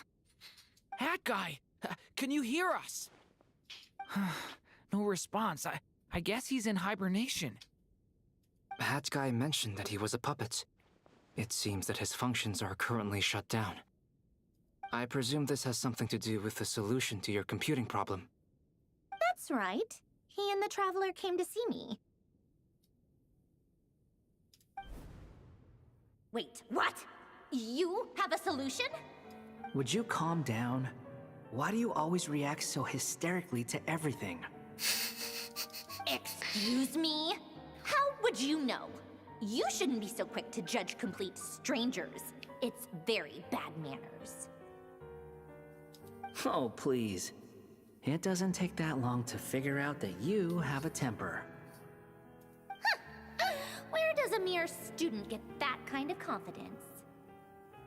I've actually published more papers than you. Not that status counts for much.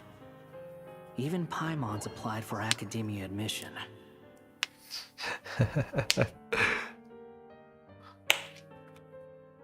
Huh? Are you serious? See? This is why I can't be bothered to explain myself. She recognizes no one's skills but her own. Okay, fine. I'll hear you out. So, tell me, how do you propose to solve my computing power problem? This world itself is constantly processing all kinds of information. If it's the world's future you're trying to calculate, you need a processing device that's designed to cope with that volume. Interesting.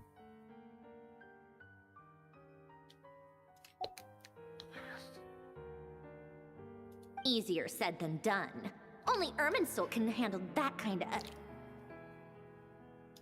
Wait, is that what you're suggesting? But surely we can't just plug my formula directly into the ley lines. You should be able to tell that I'm not human, right? Yeah, I noticed. The technology, though, seems pretty ancient. Very different from Fontaine's. It's a completely different system. Conrian, to be precise. I'm what they would have called a puppet. Puppets need an energy source and processing power. The artisans who built them sought out the materials most suited for that purpose. You? Do you mean... The Traveler and I have talked it over. She's willing to vouch for you. So, I'll allow you to borrow my core for your calculations. It was built using wood from a silver white tree, which makes it a small part of Irminsul. Conrian technology and Irminsul wood. Who in the world could have built you? Are you sure about this? A puppet without its core will cease functioning completely. And if it's left in that state for too long, it might not recover. You could die if you do this. You do- I can put two and two together, yes. No need to rub it in. I won't lie to you. This has never been done before. I cannot guarantee your safety. Doesn't matter. I'm prepared for the worst. Did you two actually talk this through? Is he... Are we really considering this? Yes, we discussed it. The bottom line is, he trusts me and I trust you. Let's give it a shot, shall we? Honestly, I have no clue where this kid even came from. But for whatever reason, he lent me his core to use in my formula. I'm very close to finishing my calculations now, and the core is currently in use. So I'm sorry, but I can only show you a sketch right now. This is what the core looks like.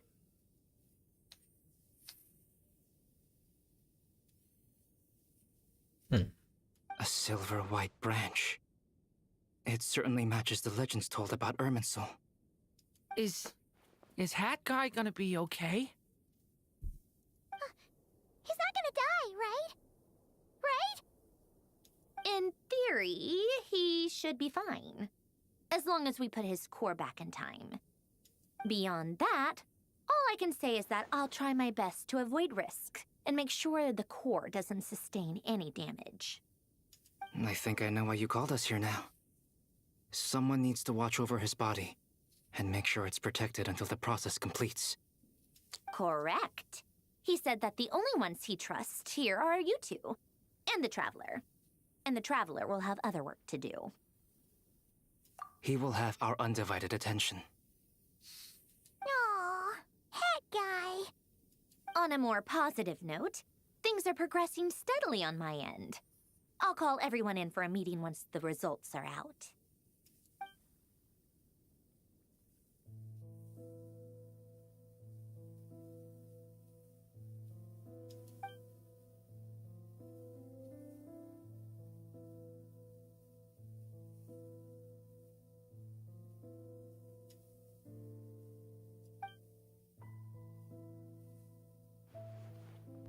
The worst case scenario with the core removal is either a system reset or a total loss of function. But I'm not afraid. A quiet death should have been my fate long ago.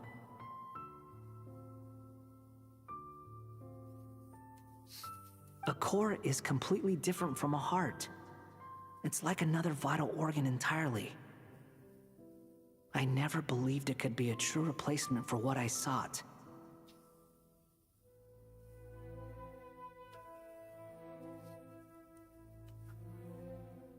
But in the end, it turns out the core was more useful to me. Pretty funny when you think about it. It's like the punchline of my entire life. But in the end, it turns out the core was more useful to me. Do you think there's any difference between a puppet and a human? If not, then this would just be another samsara.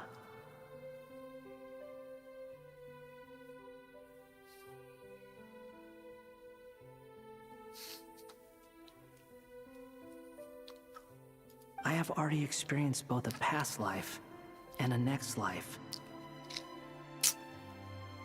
Part of me wonders whether I'm only capable of making this decision because I've become a real human. What's with that expression? Isn't this a good thing?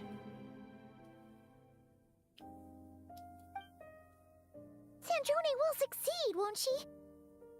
She will. We all have to persevere until this is over. That's right. And I'll protect you all until a moment of victory arrives.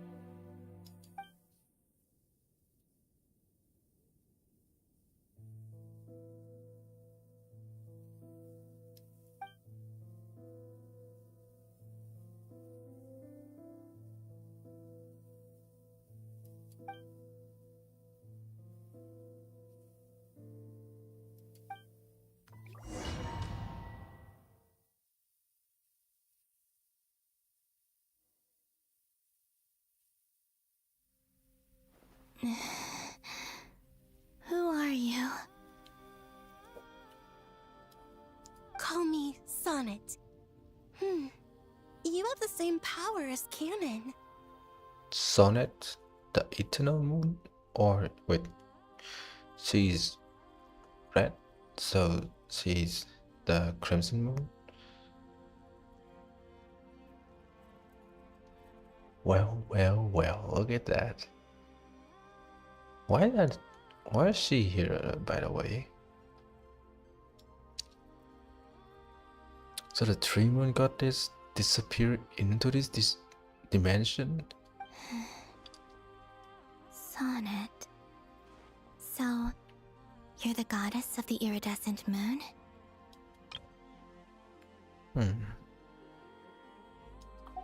Oh, goodness. You recognize me? Well then, what's your name? Columbina. Columbina hyposelenia. Well, well, well. Hyposelenia? What a lovely name. Did you choose it yourself? It was a joint effort between me and my friends. Friends? You mean your friends in the heavens? Huh? Oh, sorry. You must be exhausted. I apologize. Hang in there. Let me introduce you to my older sisters. Do you mean the other two moon goddesses? Arya and Canon? Wow, you sure know a lot. Hey, does that mean that our story goes on into the future? Interesting. They know that first. They know that Columbina is from the future, and they're also aware that they are in the past. Oh, I guess that wasn't the best question to ask. It's all right. We were prepared for that possibility. You could say we were too prepared. I can't even remember how long my sisters and I have been here by this point. When did you get here? How long has it been? I can't say for sure, but it feels like it's been forever. I see. Are you feeling all right? You look a little unwell. I can hold out a while longer.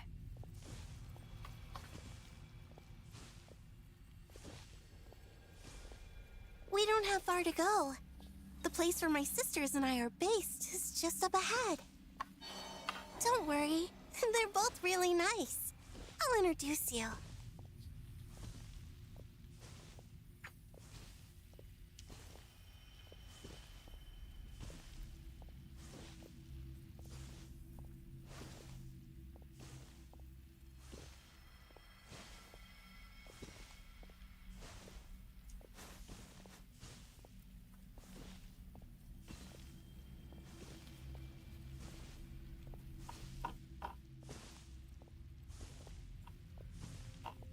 Could easily be a playable character with that kind of detail in the models. Sisters, I'm back. And look who I've brought with me.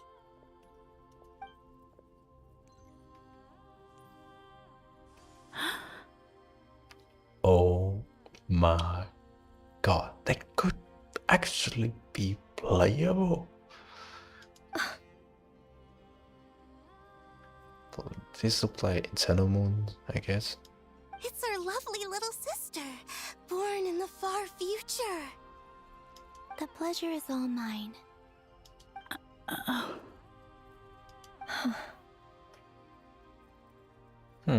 Allow me to introduce you to Columbina hyposelenia. This is Arya, the goddess of the eternal moon. Okay. Sorry, what's wrong?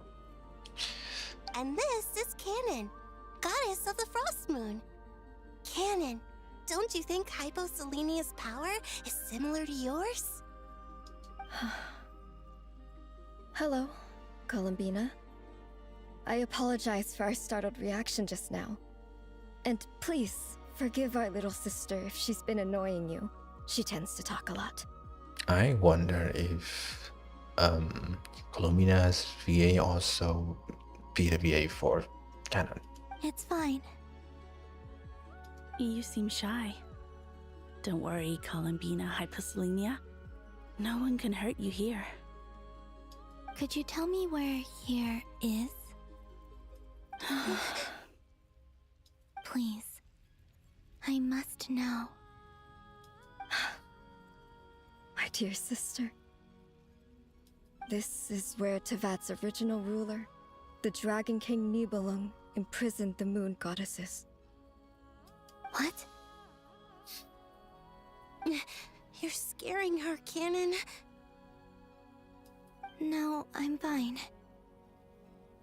Please, continue. Nibelung, Our original master created us in the distant past to maintain Tevat. But he left this world and traveled into the dark universe beyond, to explore worlds vaster still. Interesting. Day and night, we fulfilled our duty in the heavens, until the day that the first Descender arrived. The great ruler of the firmament. The heavenly principles. Is that what later generations call them? I see. But we did not reject them at first, nor did they seem to harbor ill intent towards this world.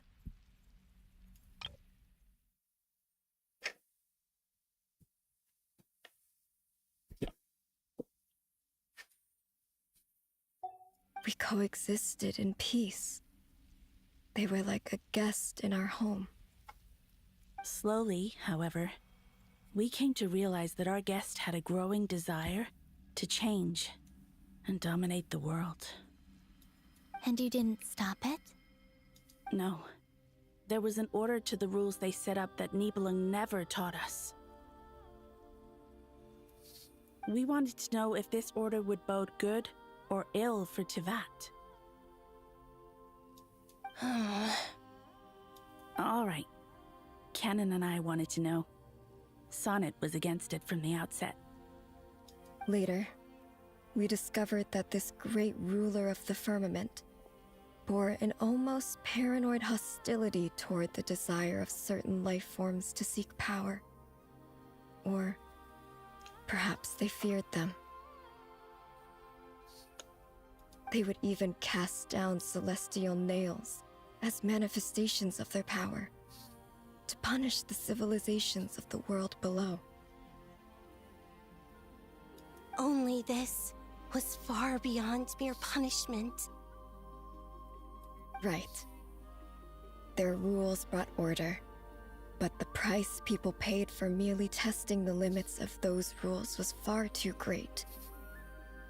I did everything in my power to help the punished escape catastrophe, but still, too many lives were lost. The ancestors of the Frost Moon Scions were some of the ones you helped. But just when we had decided to take countermeasures, the Dragon King, Nibelung, returned. And so began the War of Funerary Flame. So, that's the name the world gave that war in the future.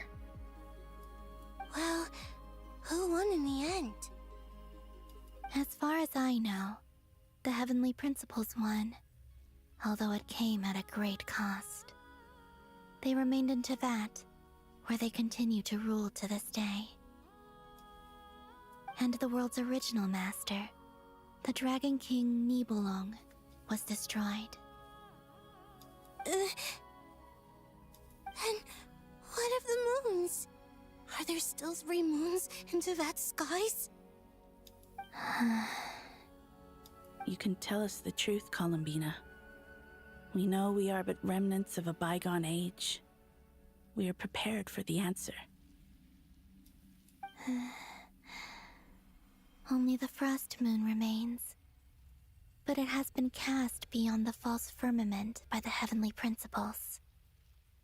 The eternal and iridescent moons were both shattered during the war.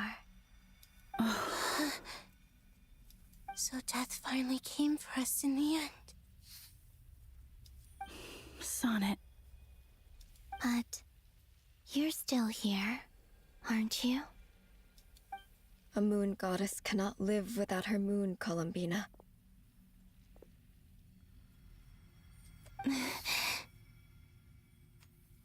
She's right.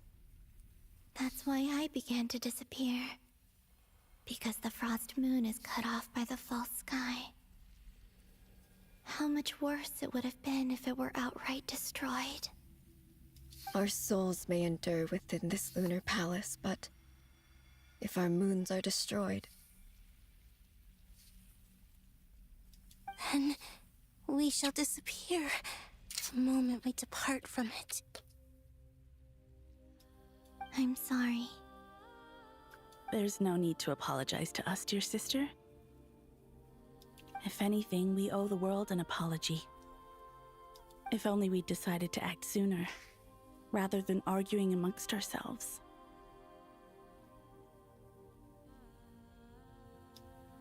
All the more reason not to spend this time in regret and repentance.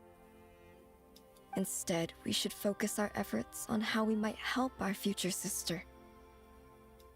Sorry? Don't you see, Columbina, your story is not yet over. Is that not why you are here?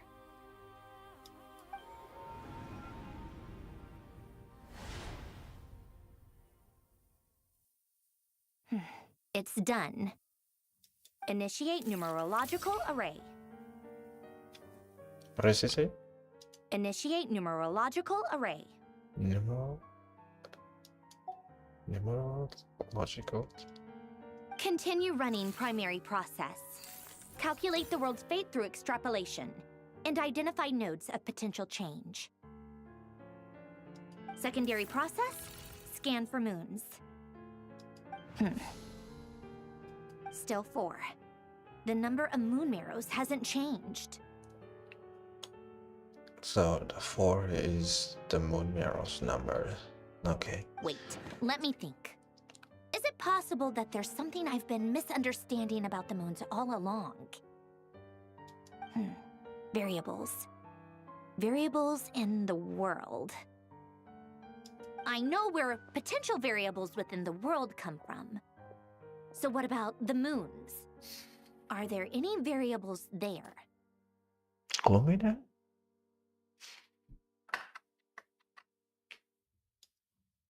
Like their life or death, for instance.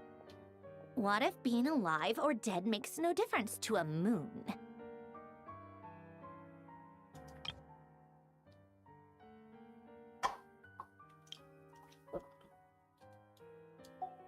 But that's so strange. Even immortal gods can die. Why would the moons alone be?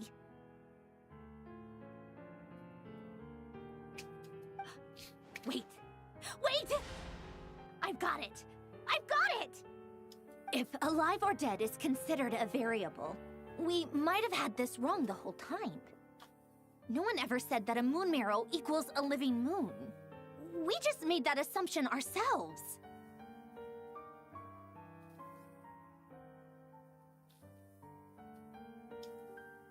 Initiate secondary process.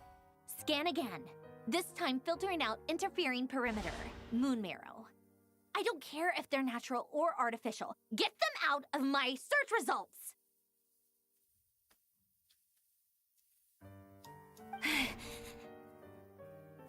Why? It says 3 moons still exist in Teyvat, even after excluding the moon marrows. But we know for a fact that 2 of them are dead. Redo the scan. Narrow the results to living moons and real moons. No, scrap that. Narrow it down to moons that have lunar authority and remain alive. Why? Why is it still 3? What is this, Columbina? Has the world lied to us? Or are you the one pulling the wool over our eyes? Look, it's the 4. Like, okay, so here's the thing. Because of it, it means that there's still 3 moon goddesses from the start up till now. Forever has been. So the moon mirror doesn't matter.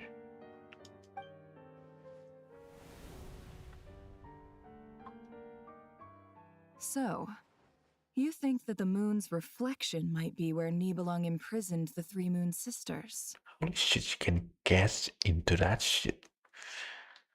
Yes, it would explain a lot, such as why that space would respond to a moon goddess's power, opening the moon gate at her command.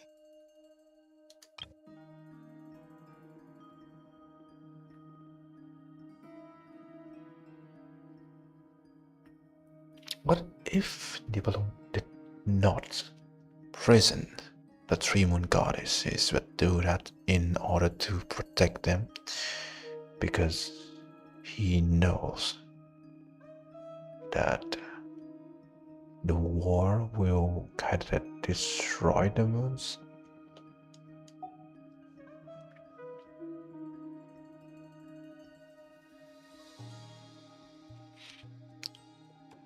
It would also explain why Miss Columbina has been unable to leave, and why time flows in reverse there. In the messages she sent, Columbina promised us she'd find a way to return, but we have no way of knowing how, when, or where this might happen. The fact that she still has yet to reappear in this world indicates that returning from that place is no easy feat. We cannot afford to simply wait for her. So you're saying, if she could return by her own power alone, she would have done so long ago. Yes, she certainly wouldn't leave it to this late stage when it's so touch and go. I've been giving this some thought, and I've come to believe that Luana's heart might be an anchor that she left behind, as a sort of future waypoint. This could also explain why Luana's heart is always by the traveler's side. Sounds like a plausible theory. If that's the case, there must be some criteria we need to fulfill to allow Columbina to return to the present. The question is, what could they be?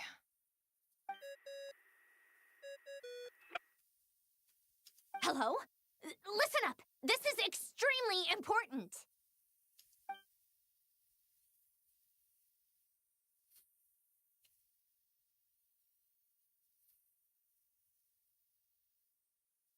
Not only is Columbina alive, but she may well exist in a form unimaginable to us. I'm still unclear on the details, but she's done something truly inconceivable in the past. And the clue to what she's done lies in the moon and Tevat's sky. Truly amazing. Oh, I'm so delighted for her. I'm sure we all feel the same. And I'm sure Columbina is ready to get back here and fight by our side. I'll keep my calculations going and try to find some way of coordinating with her. But that's not an excuse for everyone else to slack off, okay? All of you had better keep trying to think of solutions. How can the dead moon still live?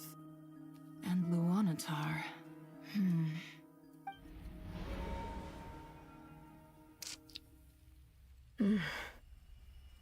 It's hard to believe that's what will happen in the distant future. Our authority is linked to the most fundamental rules of Tevat. I suppose it's no wonder that many would covet that power. I didn't realize that when you said friends, you meant people who live down in Tevat. That's so lovely. I always wanted to go down there and have some fun. Have you ever tried leaving this prison? Of course. Between us, we've tried everything.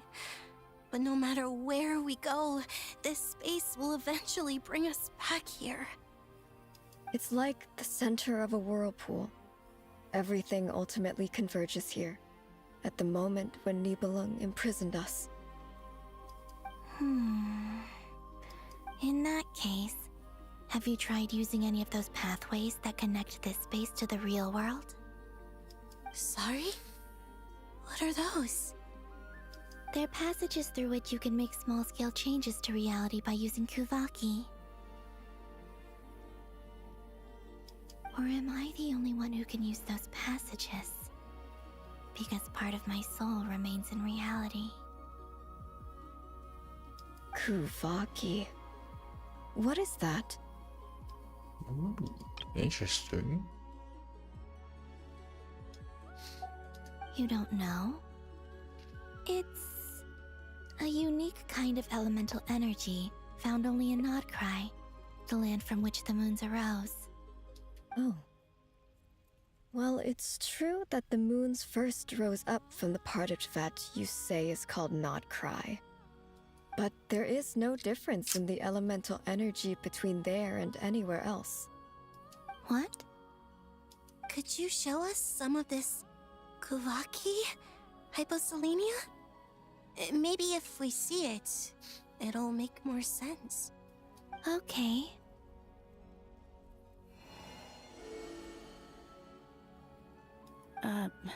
Isn't that just your power? What?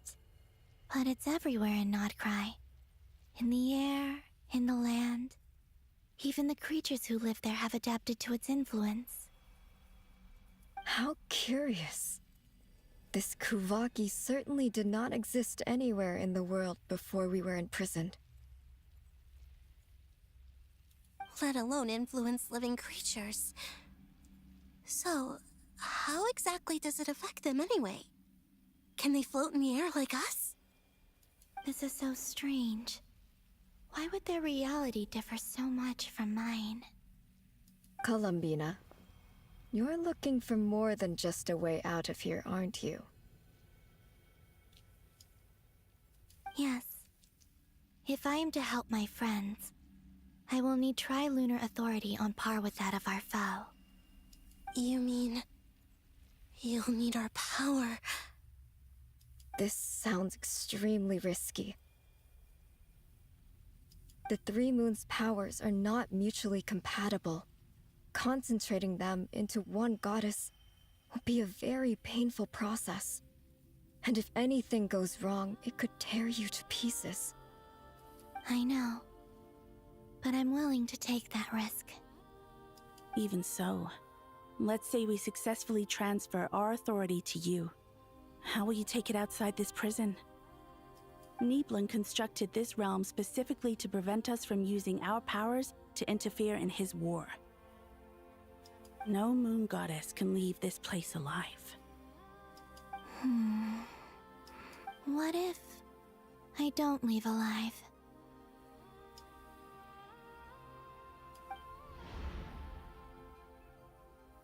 Huh? Where do we even start? How are we supposed to figure out what we're meant to do to help Columbina?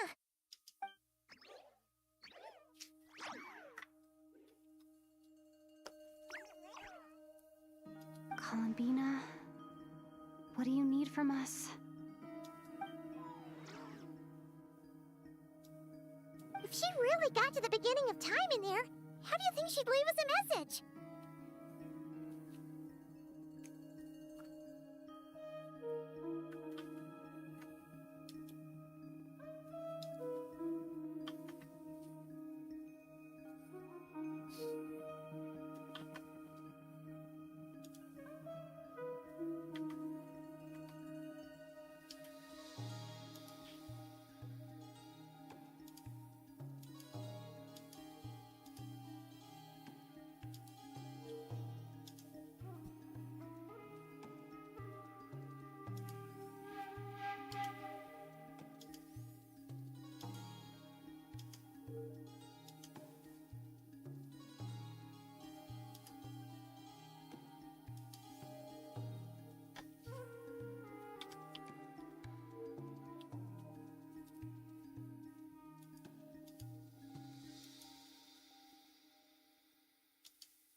You don't think she'd write it down on a stone tablet somewhere in the hopes that we'd find it, do you? Seems unlikely. Columbina may not talk a lot, but she thinks deeply about issues like this. Let's review what we know. This is the Columbina who fought alongside us against the Reikir of Solnari, and with whom we celebrated Moon Prayer Night. She knows our personalities, our ways of doing things, even our unique strengths and abilities. So, if she wanted to tell us something from a long, long time ago, what would she do? Oh.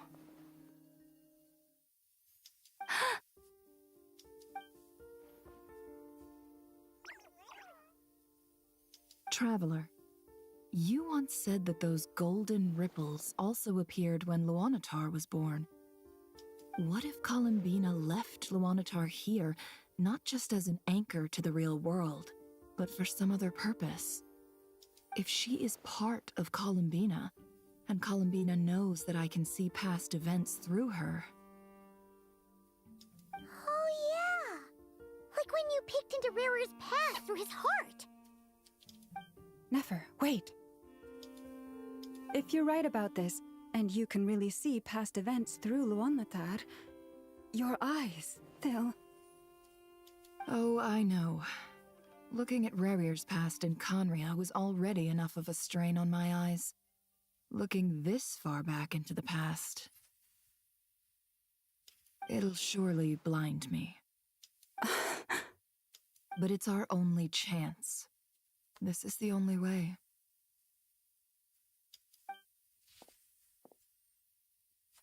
Boss. We spoke about this once, a long time ago. Do you remember what I said, Yehoda? The day I lose my sight, the Curatorium of Secrets will be yours to run. But... What's wrong? I'd be overjoyed if I were you. This day's come a lot earlier than either of us expected. I need to know you'll honor our agreement, Yehoda. Promise me. Yes, Boss Neff. I promise. Are you sure you don't want some time to think this through? What is there to think through? I should have gone blind after our battle with Rerir. Frankly, it's almost criminal that I got away with it for this long. Then at least let me take some precautions on your behalf. And if you really do lose your sight, I'll visit your office every day and make sure you're well looked after. Oh, please, anything but that. I was actually ready to go through with this. Are you trying to scare me into backing out? As if I could ever scare you. I'll assume you're just joking to calm your nerves. All right, enough chit-chat. Let's do this.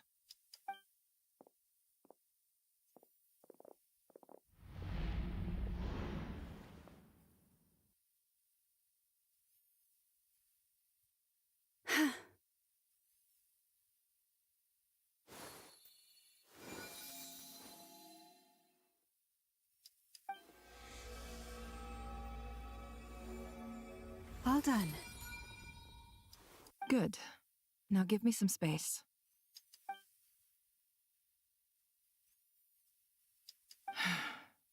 Come on then, little one. Show me what happened in the past.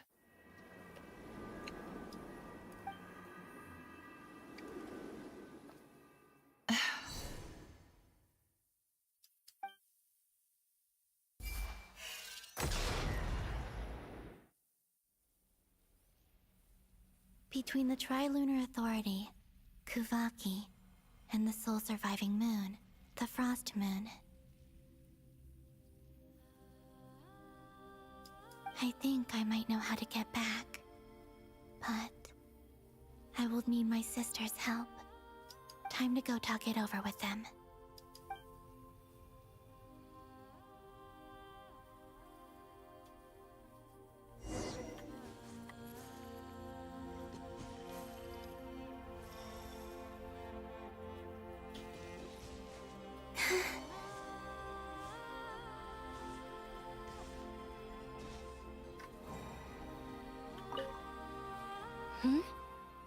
Have you decided what to do? I hope it's not too dangerous. You really scared me when you said that thing about not leaving here alive. Come on, let's go find the other two.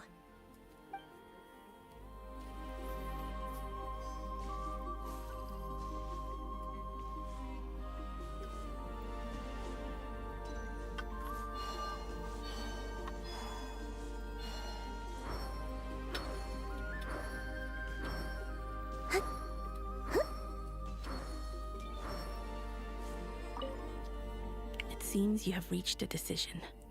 I'm all ears. What do you propose?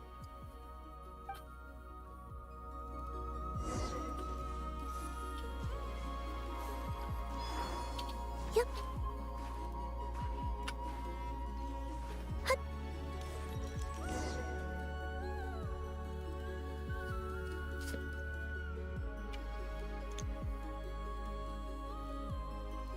Have you figured it out, Columbina? Tell us, how do you plan to leave this place? I intend to die here, in this moment, and then be reborn in the future with the help of my friends. What? What are you saying? How can the dead be reborn? And how will you inform these future friends of your plans? You can't exactly leave oracles. Nothing can escape this place. Not a single ray of moonlight. And even if you found a way, what if they never find the message you left for them? No, that won't happen. Come again? They will find my message. I'm sure of it. I'm not following. How exactly will you achieve this? It's quite simple, really. First, I will leave my soul here.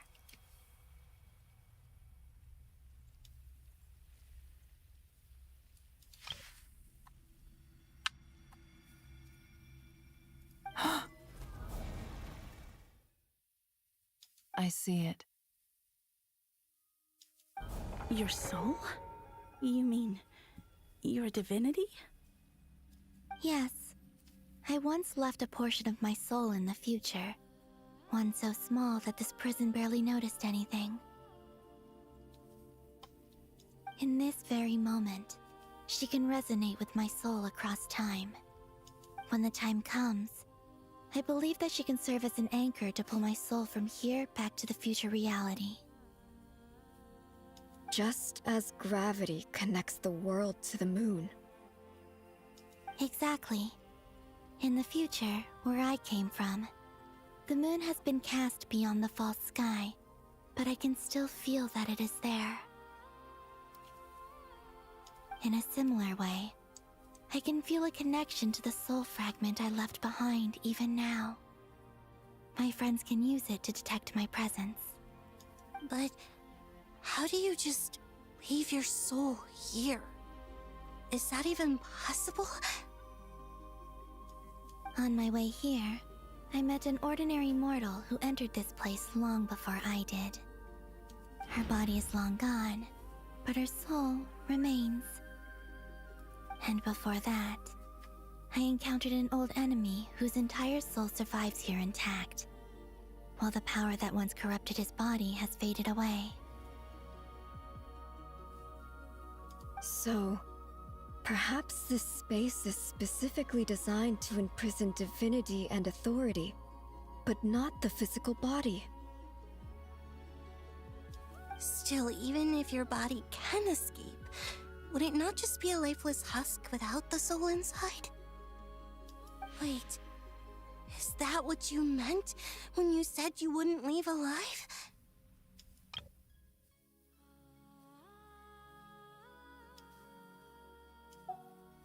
Yes, I shall turn my body into moonlight and pour it over Nodcry.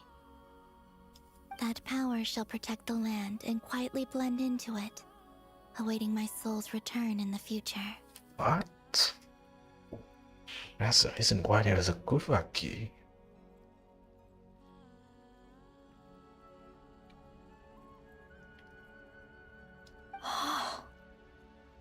However, I cannot do this on my strength alone. I would need your help to do this, so I'm humbly asking for your assistance. Oh, dear sister, you need not be so formal. As I said before, we are but remnants of a bygone age. You, on the other hand, were born alone in that distant future, and you have walked a long and lonesome road since then. How could I bear to let your story end here in this dungeon? Don't forget, we are your sisters, your family.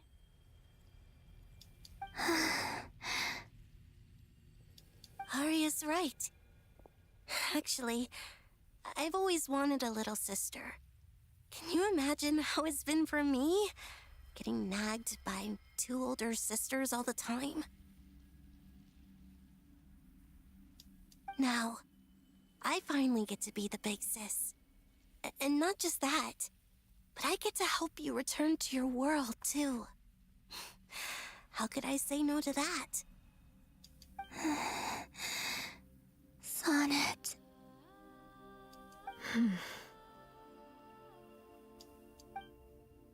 Canon? I'm sorry. I know this is a bold request. The Frost Moon is rightfully yours, and it remains intact. Oh, no, please, don't misunderstand me, Columbina. I was just thinking back on the years that the 3 of us once spent together. Wait, look at the cannon. Like, this is not her hair. It is accessory, unlike the other 3. You cannot imagine how happy I am to hear of the future world you describe. The Frost Moon Scions, your lovely, kindly friends. For the 3 of us, whose purpose in life was to maintain the peace in Teyvat, it is a great relief to know that the people of this world live in such an abundant future. If your plan can save them, and save not cry, I will gladly give you all that I can. Oh, look at her, it's so badass energy. Look at that. She has short hairs, right? Besides, the 3 of us have been together since the day we were born. I could never abandon them to live on alone without them. Canon. Still, I do have one question I would like to ask you before we proceed. Certainly. What is it? Why do you cover your eyes?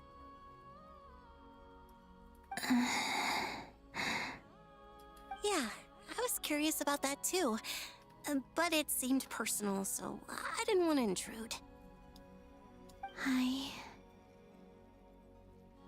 There was a time when I refused to look upon the world. I believed it was full of nothing but lies and falsehoods. I wished to hide my feelings, seal my heart, until I could return to my true home. I see. Perhaps that decision saved you from ever having to see the false sky again. But at the same time, you likely missed out on many true and precious things, like the smiles on your friends' faces. Promise me this, Columbina. When you return to the future, open your eyes, take a look at the world around you, and see your friends. I'm sure that you know this already, given that you long to return. But that is your true home. Give me your hand, Columbina.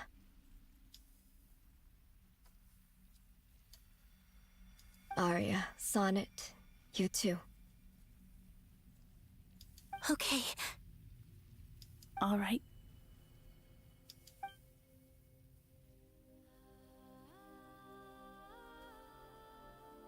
The Frost Moon is a big sister.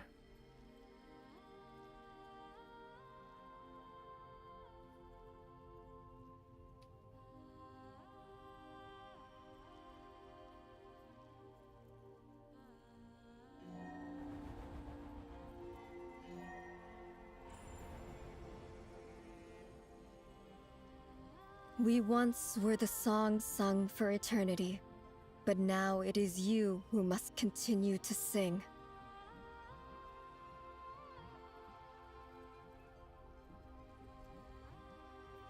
We once were the tides in the great river of time, but now we subside, and you arise.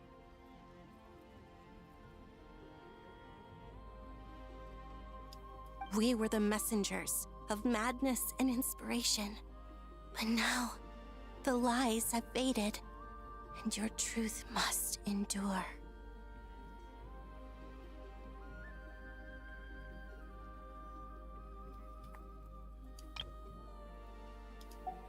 We are souls awaiting the sun. You must return to be with those who smile when they see your face.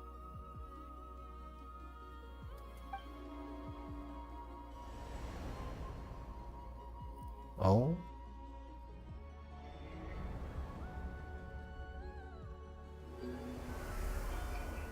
So they give up their power? Is it done? Yes.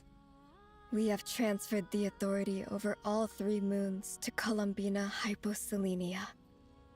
From this moment on, she is the Tri-Lune Goddess, the one and only moon goddess of this world.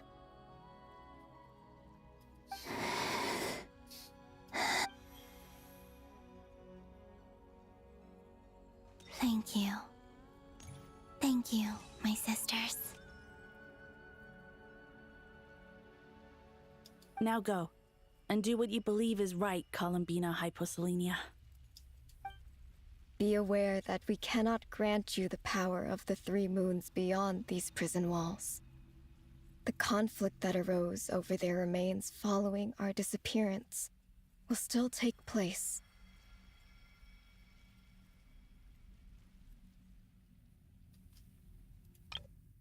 Be aware that we cannot grant you the power of the 3 moons beyond these prison walls. The conflict that arose over their remains following our disappearance will still take place. I understand. Sisters, oh, my body. It feels... Now that we have given up our power and authority, our bodies are merely mortal shells. This prison is dissolving them as we speak. It's okay, Sonnet. The end must come for every god, just as it does for every human. That's all this is. The final destination of our lives. Canon and I will be by your side the whole way. We have one final request, Columbina. Could you use the 3 moons' power to send us back into the real world? Now that we have lost our powers, I doubt this space will seek to hold us further. It's just... we would like to spend our final moments together in the only place we ever called home. Of course. Gladly.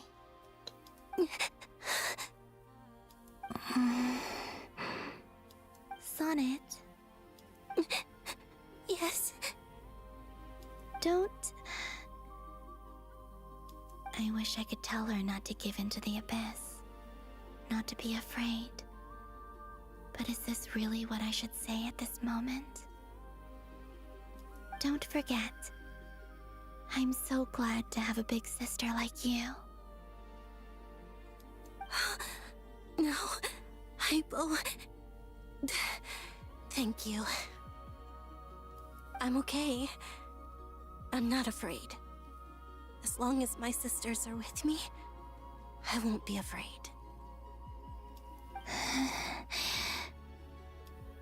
It looks like this is goodbye, sisters.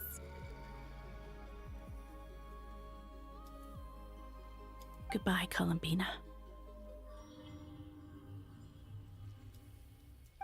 care of this world in our stead. I will.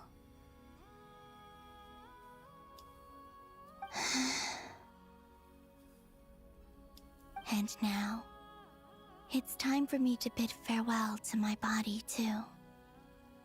May it become the moonlight that keeps Nodcry company through the long years ahead.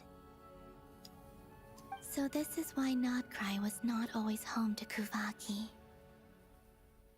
It only appeared after I poured my body out upon this land, and only this land.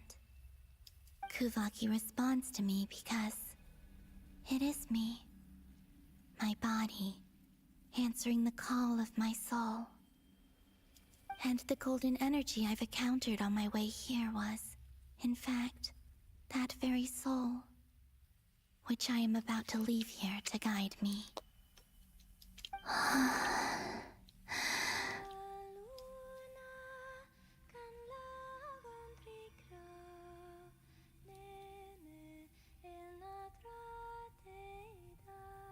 O power Triloon, eternal moonlight.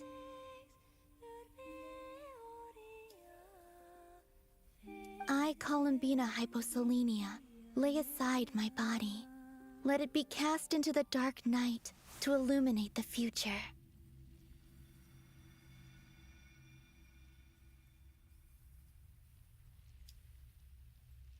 May it be a companion to all who dwell beneath the moon.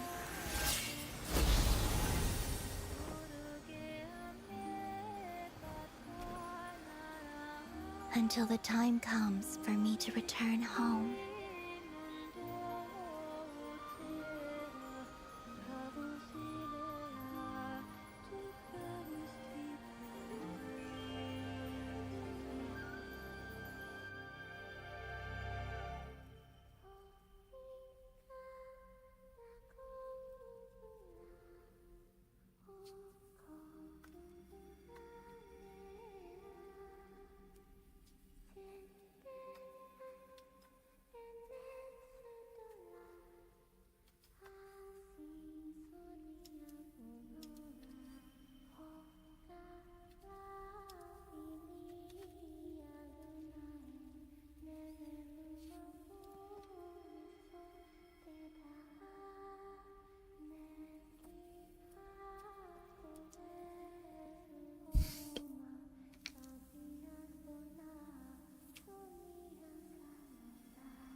That was crazy! Were we even allowed to see that? Is anyone?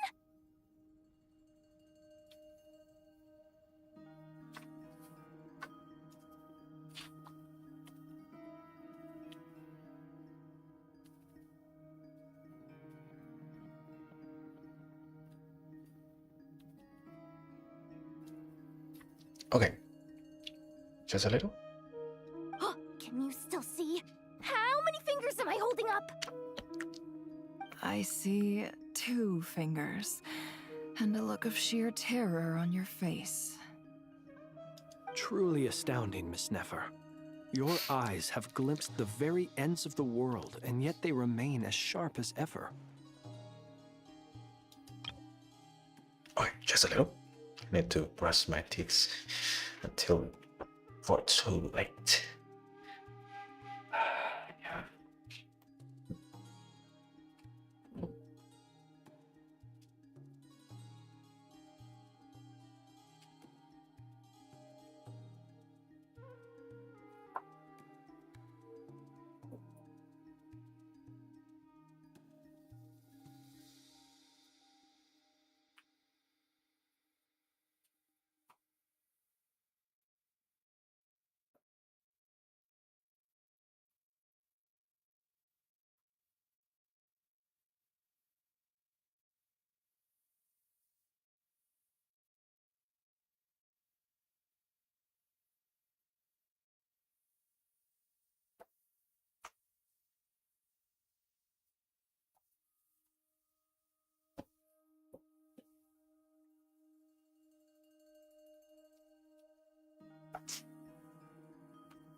Okay, you know what?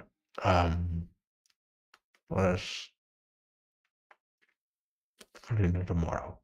That is it for today. I already ready for like almost 3 hours now. So yeah. Mm.